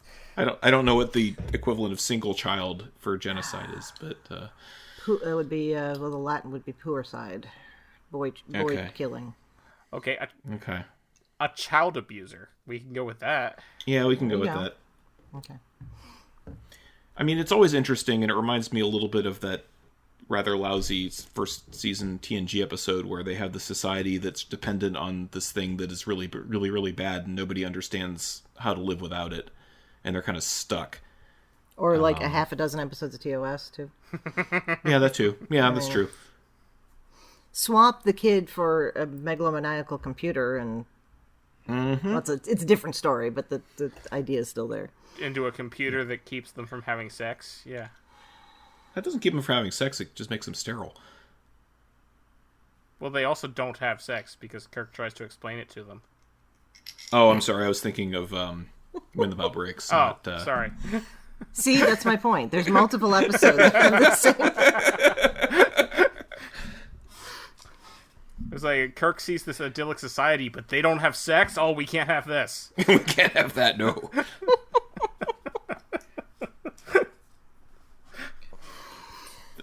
Oh, yes. Reminds me of that great Lower Decks teaser when they start following Landrew again. Yeah, but I just bought a new scythe. I know. Use it to plant some corn, harvest some corn. From back in the era that I call TOS. Yeah, those old scientists. Yes, but that brings Those us old Scotty, scientists. those guys. right along. Yes, I know. And they have the pad that has TAS Kirk and Spock on it. Yep. I love that. I love that So good. Anyway, yeah, this one doesn't rate very high for me. Yeah. No. The commentary is beautifully done, which is why it's uncomfortable to watch. So, Yep. So, and again, yeah. No. another thing that I don't like about this episode is ongoing themes. Mbenga gets some information about a possible cure for his daughter in this episode. Yep. And then, well, we have another episode in between, but Yep. yeah. Yeah. Yeah, when we get to that, I'll talk about it. Yeah, we'll get. I have a lot to say about that when we get there. I figured you would. Which we will. Yeah. Okay, all right. Serene Squall. The pirate episode. Okay, so I do actually mostly enjoy this episode. Yeah. Okay. Me too. I mean, particularly... You said we don't the have way fun Pike for a was. while, and I was This like, I one hope does this have isn't... fun, yeah, okay. Yes. And we've got Yes. Pike talking like a pirate at the end, which is probably my favorite part. I both hate and love that. It's just like, oh Yeah. god, no. Honestly, what I mostly dislike about this episode is how easily everyone in the episode, both the protagonist and the antagonist, are manipulated by very basic stuff. Yes. Yes. It's one thing to make all the Ferengi pirates took over look the stupid. Enterprise in Rascals. Yes. Yeah, I was going to bring that Just up. gonna point that out. What, 5 Ferengi versus 1,000 crew? Is it 5 Well, Ferengi or I don't know. Is it 4 or 5? There's at least 3. It's Yeah. a handful at most. Yeah. Yeah, but I Not mean, enough. even if you take like, An insignificant number of Ferengi. yeah, there's If it had been 1,000 100 people. Ferengi, they wouldn't be able to agree on anything. It would be less likely. Yep. I've seen the Magnificent Ferengi, Yeah. so yeah. Yep. Yep. I liked the casting and the character choice Yes. for our lead pirate. Angel. And Yes. yeah, Jesse Angel. James Keitel is fantastic in both parts that she ends up playing. I think she's convincing in both ways, and I think she had a lot of fun. And I like doing that this. Spock has a crush on her. Yes, Or and I appreciate. actually, you know, hold on. Is Angel they? They, yeah. Angel is a they. Well, I don't know if we know whether Angel's a they. I know that I know the actor. the doctor that's being impersonated is a they. That's a good point. I hadn't thought of Although that. Pike refers to Captain Angel as a they at the end. Okay. So I like we'll that go with Spock has a crush on them. Yes. Yes. Yeah. That is funny, and it also then leads into other, dealing with other issues with people who aren't T'Pring. Let's put it that way. Mm-hmm. Yeah. Yeah, but I was bothered by the whole thing of like, oh, your food's terrible. Let me cook something for you, because you don't have to be that swift to think about the fact that you're holding this person imprisoned, and then you really shouldn't eat anything they prepare for you, because Yep. poison. Yep. But okay. It worked. I think a lot of stuff happens off screen Yeah. over on that ship that probably shouldn't have, but they ran into runtime problems because that wasn't the focus of the story. Also, I can't believe it teased Cybok and then we never saw Cybok. I think we probably will see him this season. I think so too, but Yeah. Well, I think Captain Angel is confirmed as returning. Oh, okay. I could be wrong on that. If Angel returns, I bet we'll get Cybok in that same episode. Yeah. But it was weird that they would tease Cybok at all if that wasn't like immediately coming up in the next couple episodes, I thought. Yeah. Well, maybe they didn't know. Well, no. Never mind. I was about to say maybe they didn't know if they were going to be able to follow it through. But I was sure they Cybok did. was going to be in the season finale after watching this episode. yeah. Yeah. Cybok is the big villain of the season. That would be... That would have been interesting. People's heads would explode on that Cybok one. takes them to find the devil, you know. What does the devil need with the starship? Nothing. Oh, okay. Go ahead. Well, it couldn't be the real devil because the Enterprise found the real devil in TAS. And the Enterprise D found the real devil in... Well, that was the fake devil. No, she was a fake. Well, She but- was a con. She was a con artist. Right, but if you take that as, if she's Yeah. playing the devil, Yeah. we don't know how far back it goes. And then there was that whole pickup of that story in the Prey novels, which is fantastic. Yes. So, Elysian Kingdom. You have the floor. I hear you have things to say. Me or You, Pat? yeah, you. Oh. Yeah, you said you. Well, Sorry, You're I the didn't. only mean- parent on this podcast. I now, pointed so- at you yes. on the screen. And, yeah, that doesn't work. and I actually, we did that episode together, so this is we did. interesting. That's right. Yeah. Right. Okay. Well, tell So us my again. critiques, my critiques from that episode stand. In fact, a little more amplified, and I'm a little less sympathetic to Mbenga at this point because, as Thad pointed out, he's been teased this possible treatment in the end of Lift Us or Suffering Cannot Reach. Apparently, it hasn't worked, and he's running out of time. He says, because it sounds like this xenokemia condition progresses rather rapidly when she's not in the transporter buffer and he's running out of time to treat her, which immediately makes me say, then you're a very selfish father for taking her out of the buffer to read books to her and costing time off of her life when you could be, I don't know, researching her condition. Yep. Yeah. That is not something that I'd thought of when I'd seen the episode once or twice, but in seeing it again, that's something that really bothers me. Agreed. We talked about both here and before, I think the first 45 minutes or whatever of this episode is a lot of fun. It's sort of the Fistful of Data's episode of Yeah. the story, Yeah. but then all of a sudden it becomes really deadly serious. Or the Armin Bashir. Or Armin Bashir, exactly, or Captain Proton stuff, Captain Proton episodes. I still struggle with the idea that a father would just give up his daughter like this. I know my daughter is roughly the same age, I think, as Rukia, somewhere around there, not too far off. I think mine's a little older, but and this is a problem that I've had a little bit with the show in this arc, is that if she's really dying and her situation is really dire, we needed to see that. We needed to see him in almost every episode try something and it not work. And I'm not even angry so much at the solution to the problem. I think the solution to the problem of her going off and living this disembodied life is a perfectly valid one, and that last scene does affect me when I watch it in the moment, and then when you think about it, you're like, wait a minute. What I would like to see happen maybe is sometime in season 2, where multiple things have failed. Well, let me go back up. What I would like to have seen was, in this episode in Elysian Kingdom, the daughter says, no, I'm not going with you. I'm going to, or Mbenga convinces her, because she's, 8 years old? Like, she has, I think we said, like, how capable is she of making this big of a decision about her own life at this age? Right. But that aside, like, they say, well, this is very tempting, but no, I'm not going, or she doesn't go. Mm-hmm. And then maybe by the end of this season, it's sort of like that episode, Thad, I know you watch it. It's like the 10th series of Doctor Who, where in the first episode, this girl in the water comes up and entices Bill to go off with her, and she says no.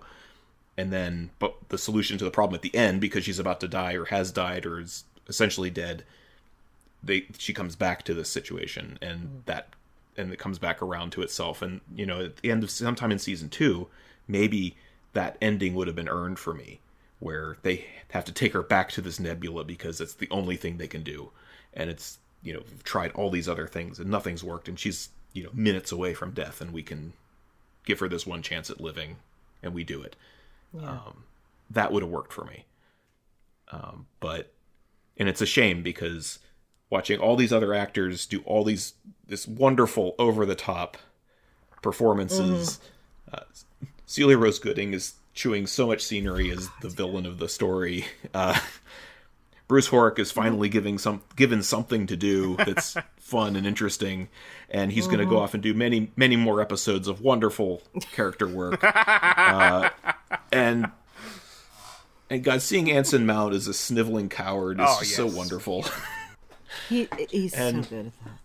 And Princess Runa, I mean, come on, we love Princess Runa. But yeah, it's just completely undermined by the end of the episode for me.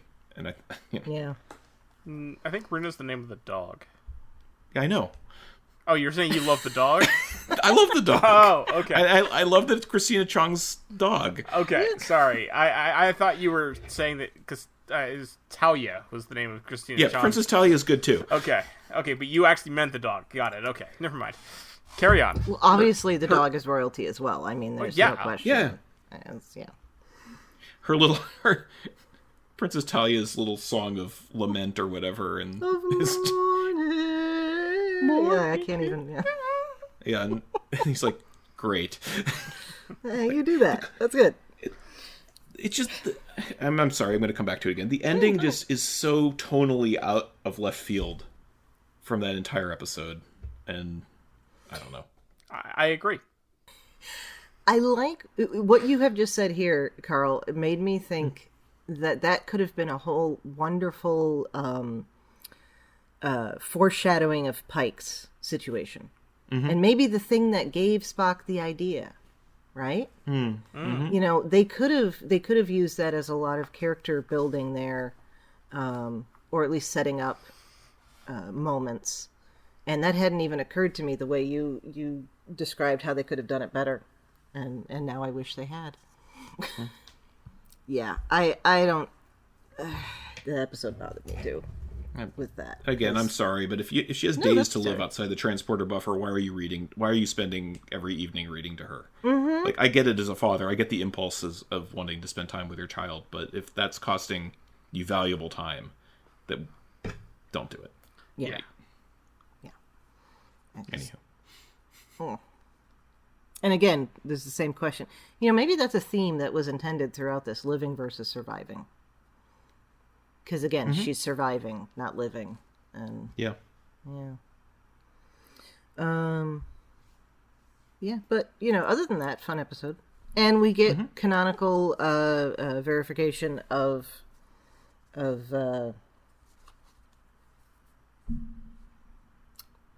Benny Russell. Yes. Yeah.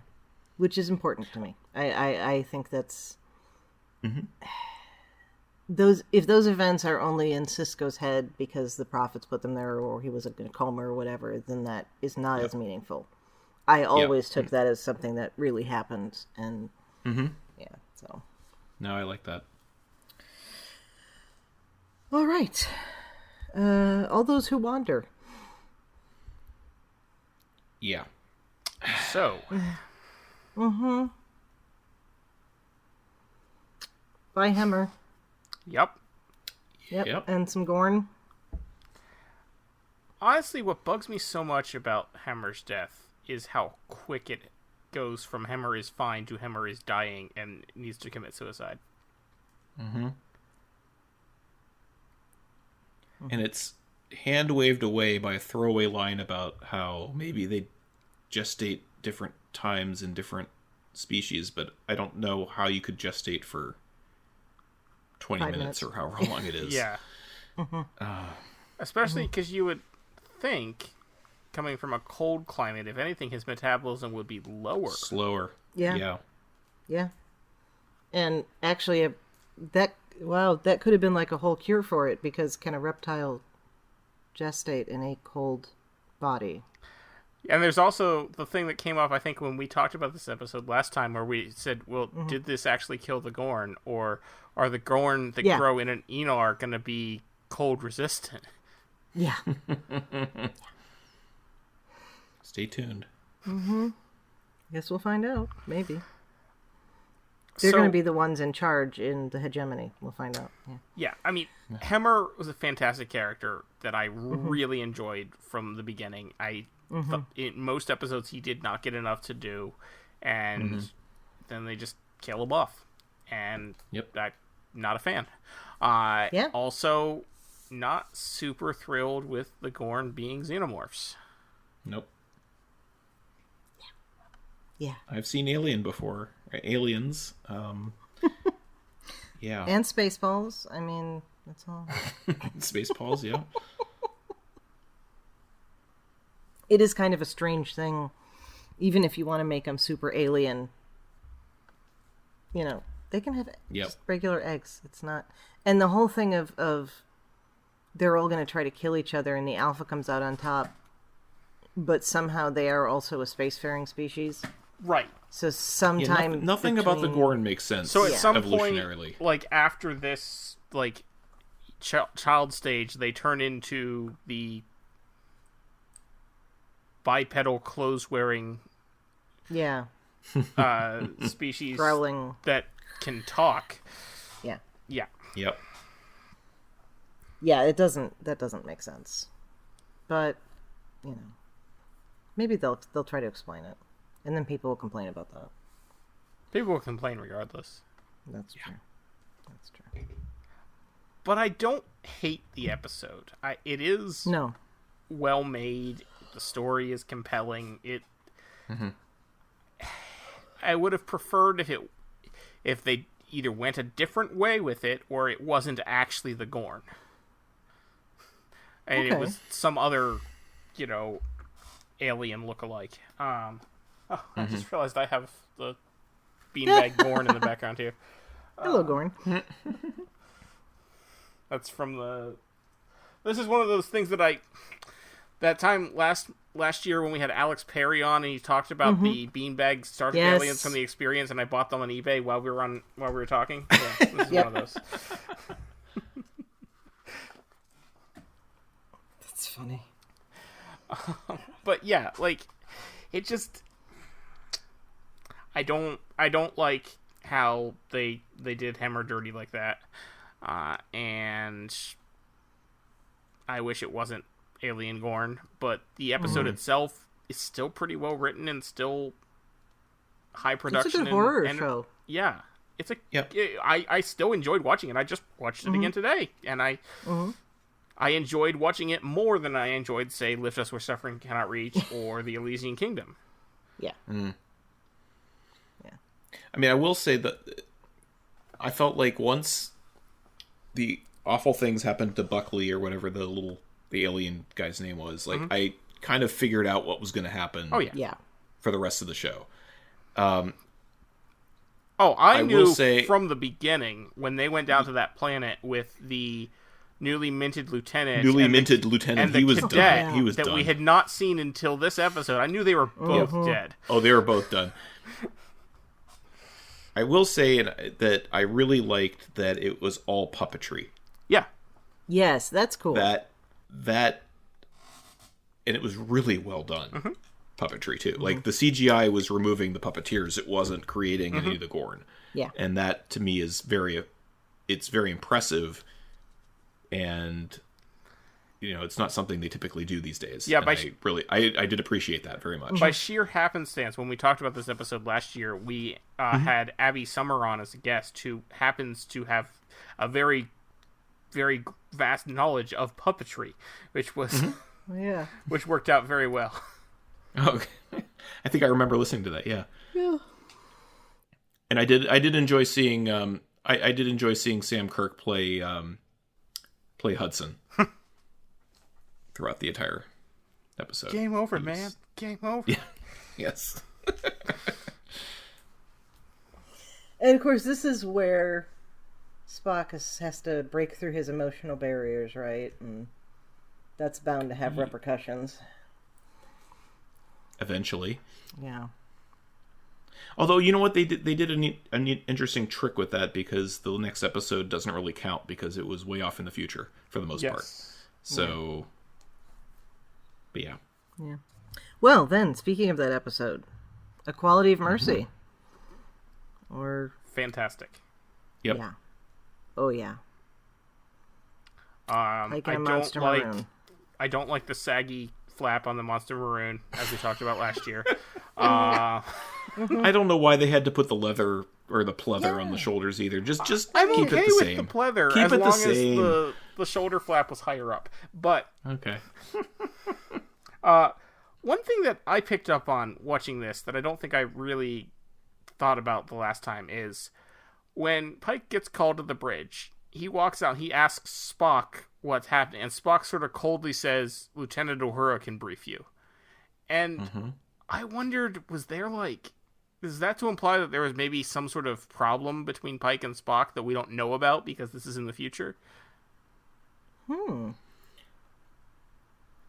don't know, because right after that is when they went off to the ready room and Spock does the mind meld and is like, okay, I know what's so going I don't on know. here. It just seemed odd.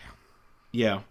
He's delegating. I think he's the first I think that officer. was more them just doing this Spock is more like Leonard Nimoy TOS Spock than the Cage shouty Spock. And I guess to immediately point out that Uhura is the lieutenant, I guess. Yes, that's true. That's another I like thing. that Starfleet in this period has realized that nobody can actually see the rank bands when they're the same color as the uniform, and they're all gold in this one. Well, I like that Uhura has the weird like black neckline thing on her uniform, like that's standard there too. So that was good too. Yeah. And Chapel was wearing a pale blue uniform instead of white. Blue. Yep. The Jerry Finnerman like light across the eyes thing, they recreated that really well. That was beautiful. Yeah. So the one, I think my biggest complaint about this episode last time, and I still think it applies some this time, but I've grown more to accept it, is I'm not super thrilled with Paul Wesley as Captain Kirk. No. He just doesn't look or sound the part to me. Well, he doesn't. Yeah, I mean, he's not a Shatner or even a Chris Pine in terms of. But I've always written that off, though, as he is the captain of the Farragut and kind of slumming it a bit. I mean, no offense to the people in the Farragut. I like it. But he's not the captain of the Enterprise. Yeah, I mean, his ship doesn't even have a secondary hull. I mean... Nope. He's kind of down the totem pole a little bit. Yeah. And for whatever, for various reasons. And maybe it's the same reason that Ortegas is nothing like the Ortegas we've gotten to know from... Yeah. I mean, because Ortegas is the style stand-in there. But... Yeah. Yes, she is. Yes. It does bug me because it is not the Ortegas that we know. No. It's especially bad in this instance because in Balance of Terror, Styles, we have no idea it, because obviously Spock in TOS is Spock in TOS. He has probably never had any meaningful interaction with Styles. Like, a personal interaction with Styles. But we know that Ortegas knows Spock, has talked to Spock, is friends with Spock, and has known Spock for like a decade at this point. For her to immediately be like, to turn on Spock is absurd. Yeah. Is that her tragic backstory, though? Maybe her family, Oh. a bunch of them died in the Romulan War, and it's a... Oh, there you go. Well, that was Styles' backstory, so that makes sense. Yeah. Yeah. Yeah. Yeah, I will always go back to the gut punch that it is to be like, oh, Pike is in a Monster Maroon, and then I was like, oh, there's a reason we never saw Pike in a Monster Maroon, and like that so set the tone for the whole episode, and I know it was meant to, but I don't know, that hit me pretty hard when I saw it, so. So, like, they're still... The Romulan War is still going on, like, 20 years later? Because that would be, like, how long it would be until they get Monster Maroons. Yeah? Yeah, could be. Maybe? That is... I guess, yeah, the Romulans were ready for eternal... 100 Years War, right? Intermittent, I mean... Yeah. We do that on Earth all the time. What bothers me about that, too, is, like, the Monster Maroons were always... I love the Monster Maroon. It is probably my favorite Trek uniform. Mm-hmm. It's a dress uniform. Yeah. It's a dress uniform all the time, and not the kind of thing that you're going to wear into a war, unless you are the English British Army in World War One. So, and we know that because they wear the Monster Maroons in dress uniform situations in the movies. Yeah, they just add the medals and stuff. Yeah, the British Army still had a dress uniform in World War One. Because they weren't wearing red in the field. No. I was making a bad joke because the British Army, if you look at the uniforms for the parts of Europe throughout that time, okay, when the war starts, the Germans have a uniform that actually looks like it's functional in the field. The French kind of have a uniform that looks like it's functional in the field. The British look like they're going out for tea until halfway through the war. Gotcha. Okay, that's it. I'm saying so. It's Yeah. Okay, but like their dress uniform is bright red. Joke. That's why. Yes, it is a different. Yeah. Anyway. Sorry. No, don't be. I think I just made an in joke in my own head, so that's pretty bad, and I will likely cut it. Because and the only reason I know the British Army dress uniform of World War One is bright red is because I've watched Downton Abbey.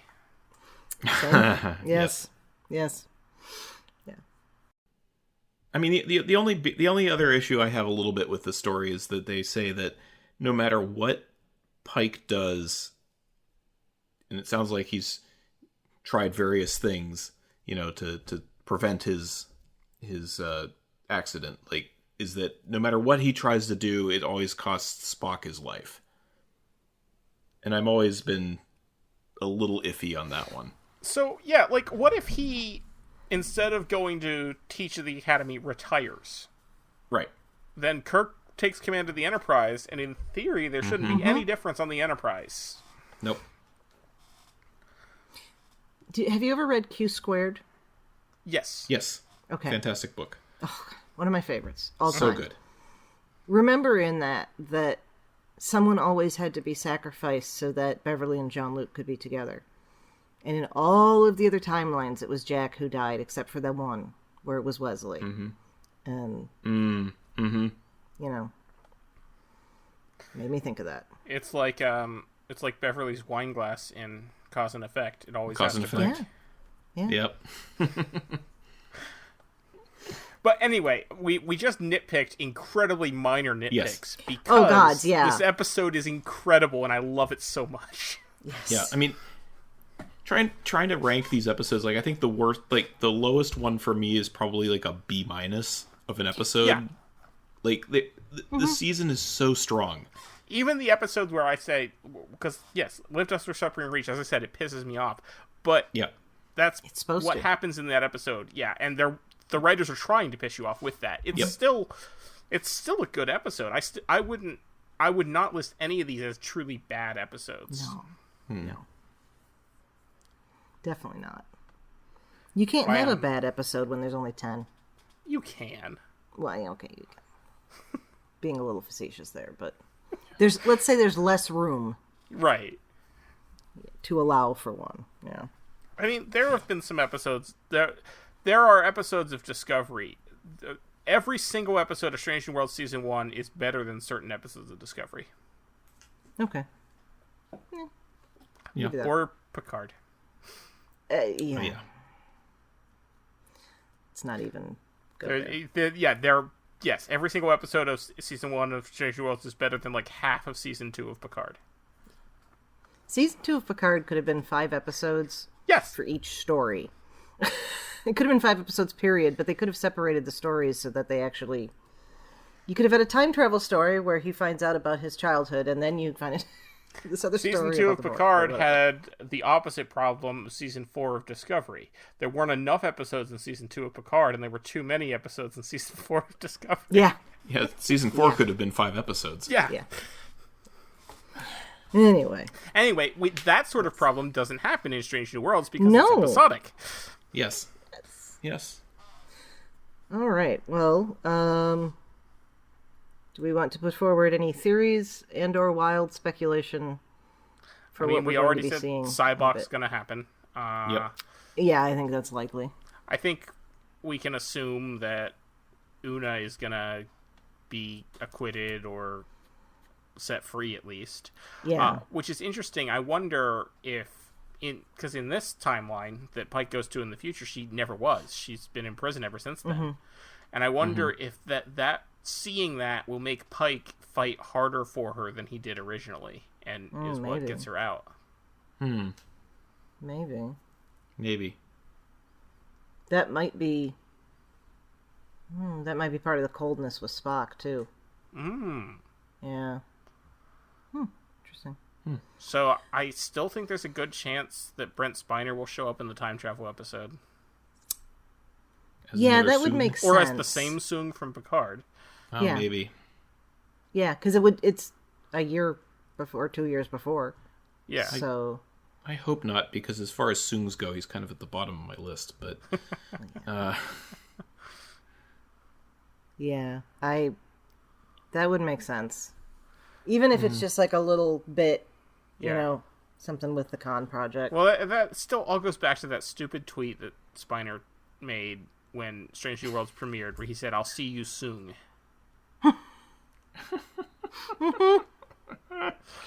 yeah. Yeah.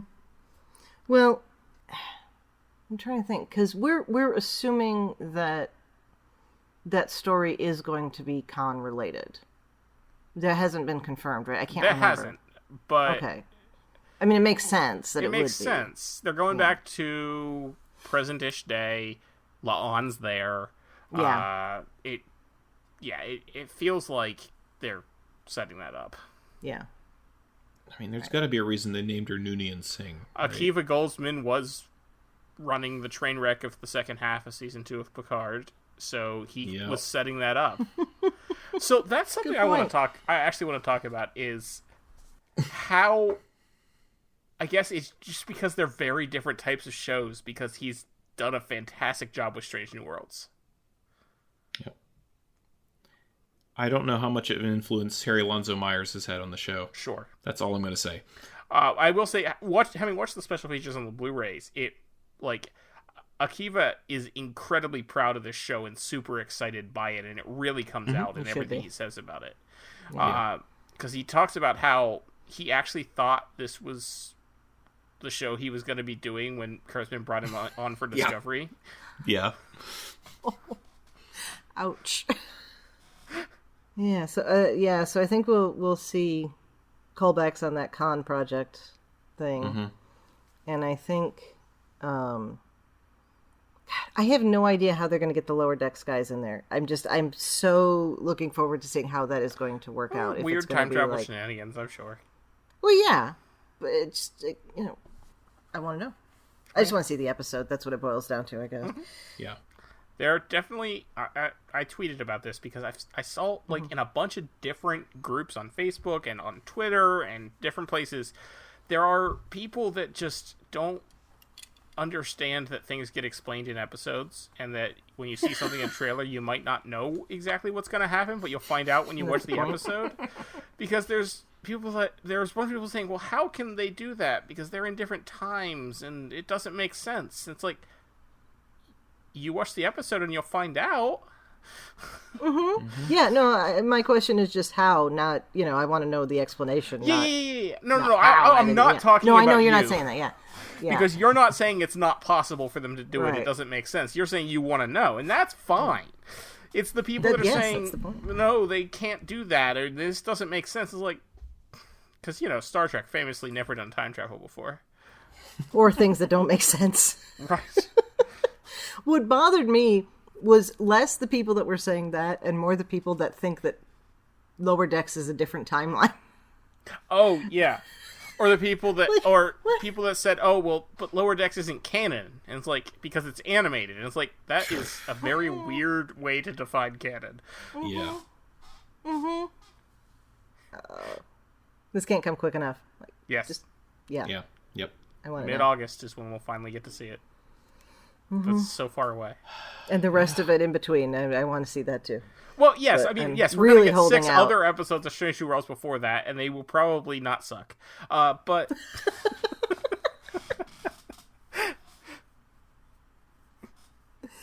Likely not. Oh, I wonder if we're going to see the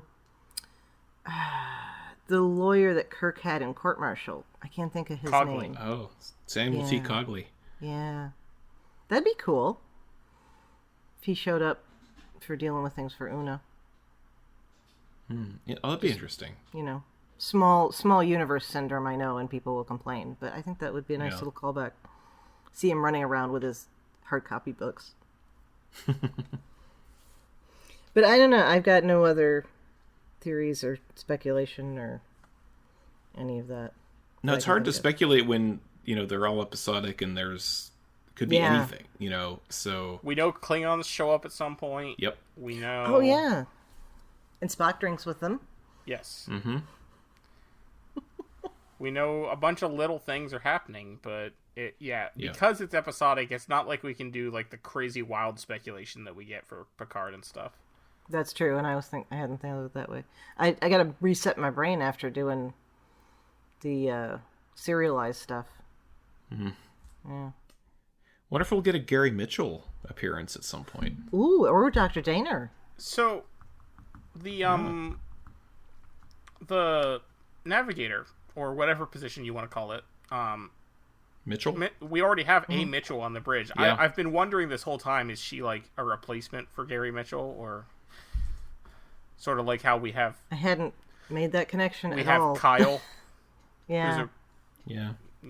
doesn't look like Kyle from TOS. Yeah, but... He hasn't been beaten up like Kyle from TOS either. Yeah. Yet.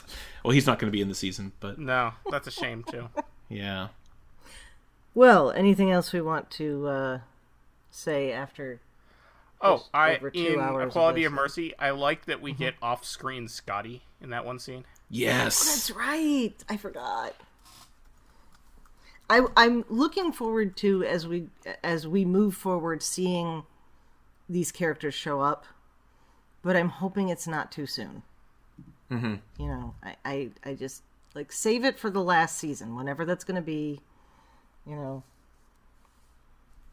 and speaking of Scotty, I want to say I'm very much looking forward to seeing Carol Kane on the show, just because I've always been a fan of hers, and it's going to be very interesting just to see her as chief engineer.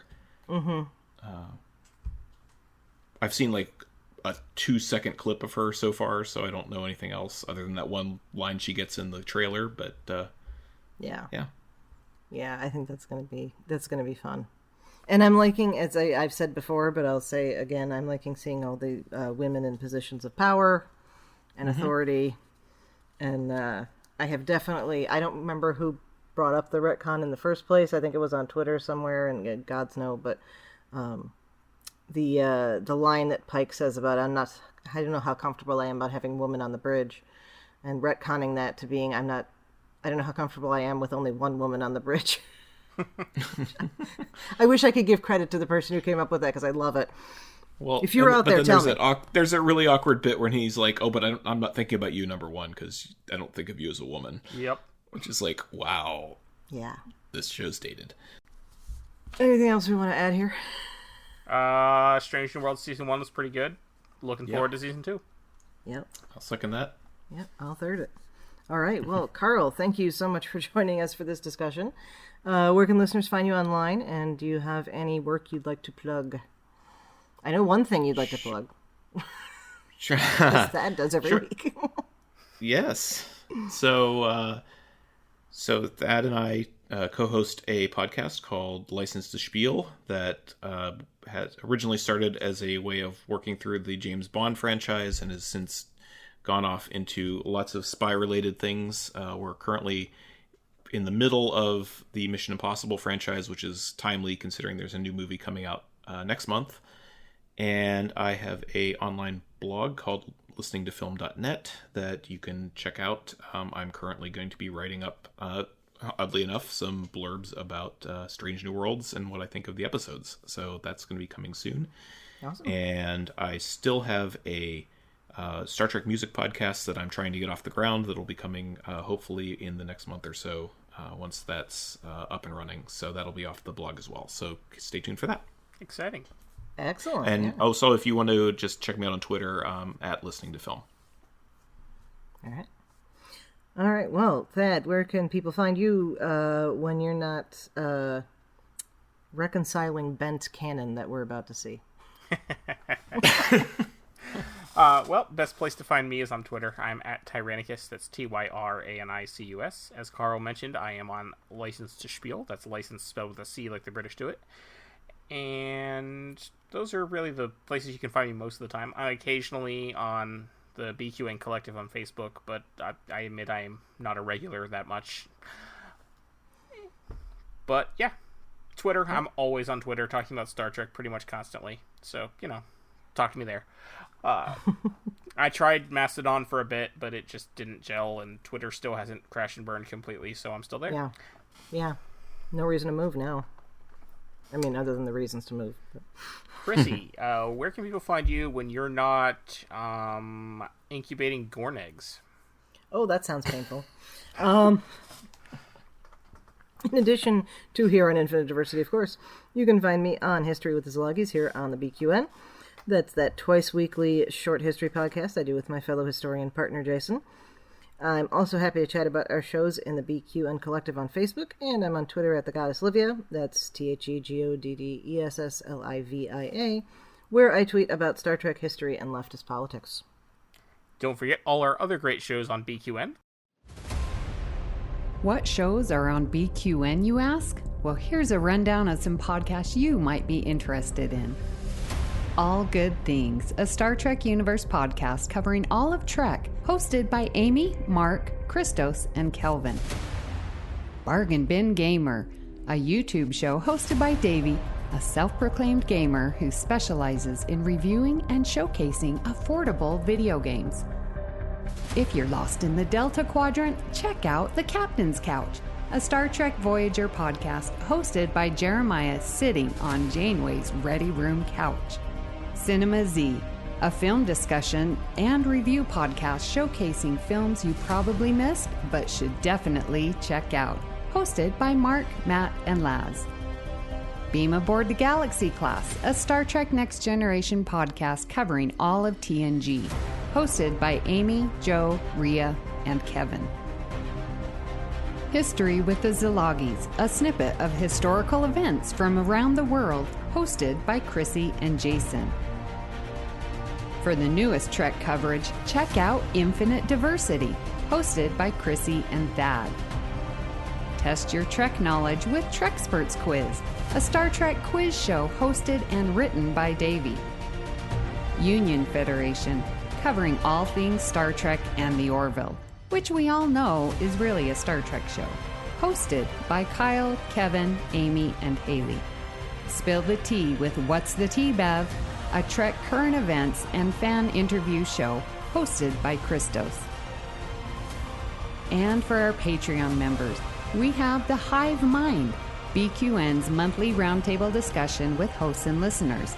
It's Green, a cornucopia of topics hosted by Mark. And Amy's Math Moments, a quick look at math moments in Star Trek, hosted by Amy. We know you have a choice of podcasts to choose from, and we thank you for listening to BQN. assimilate the audio. All right, well, thank you so much for tuning into Infant Diversity. Thank you to Zach Tripp for the wonderful theme music and Mark White for the awesome show art. Please subscribe in your favorite podcast player, and don't forget to rate and review us there as well. If you want to reach out, you can find the network on Twitter at BQN Podcasts, or our show specifically at IDIC Podcast. You can also talk about any and all of the BQN podcasts in our Facebook group, the BQN Collective. When you next hear from us, we'll be talking about the Season 2 premiere of Strange New Worlds, The Broken Circle. Until then, peace and long life.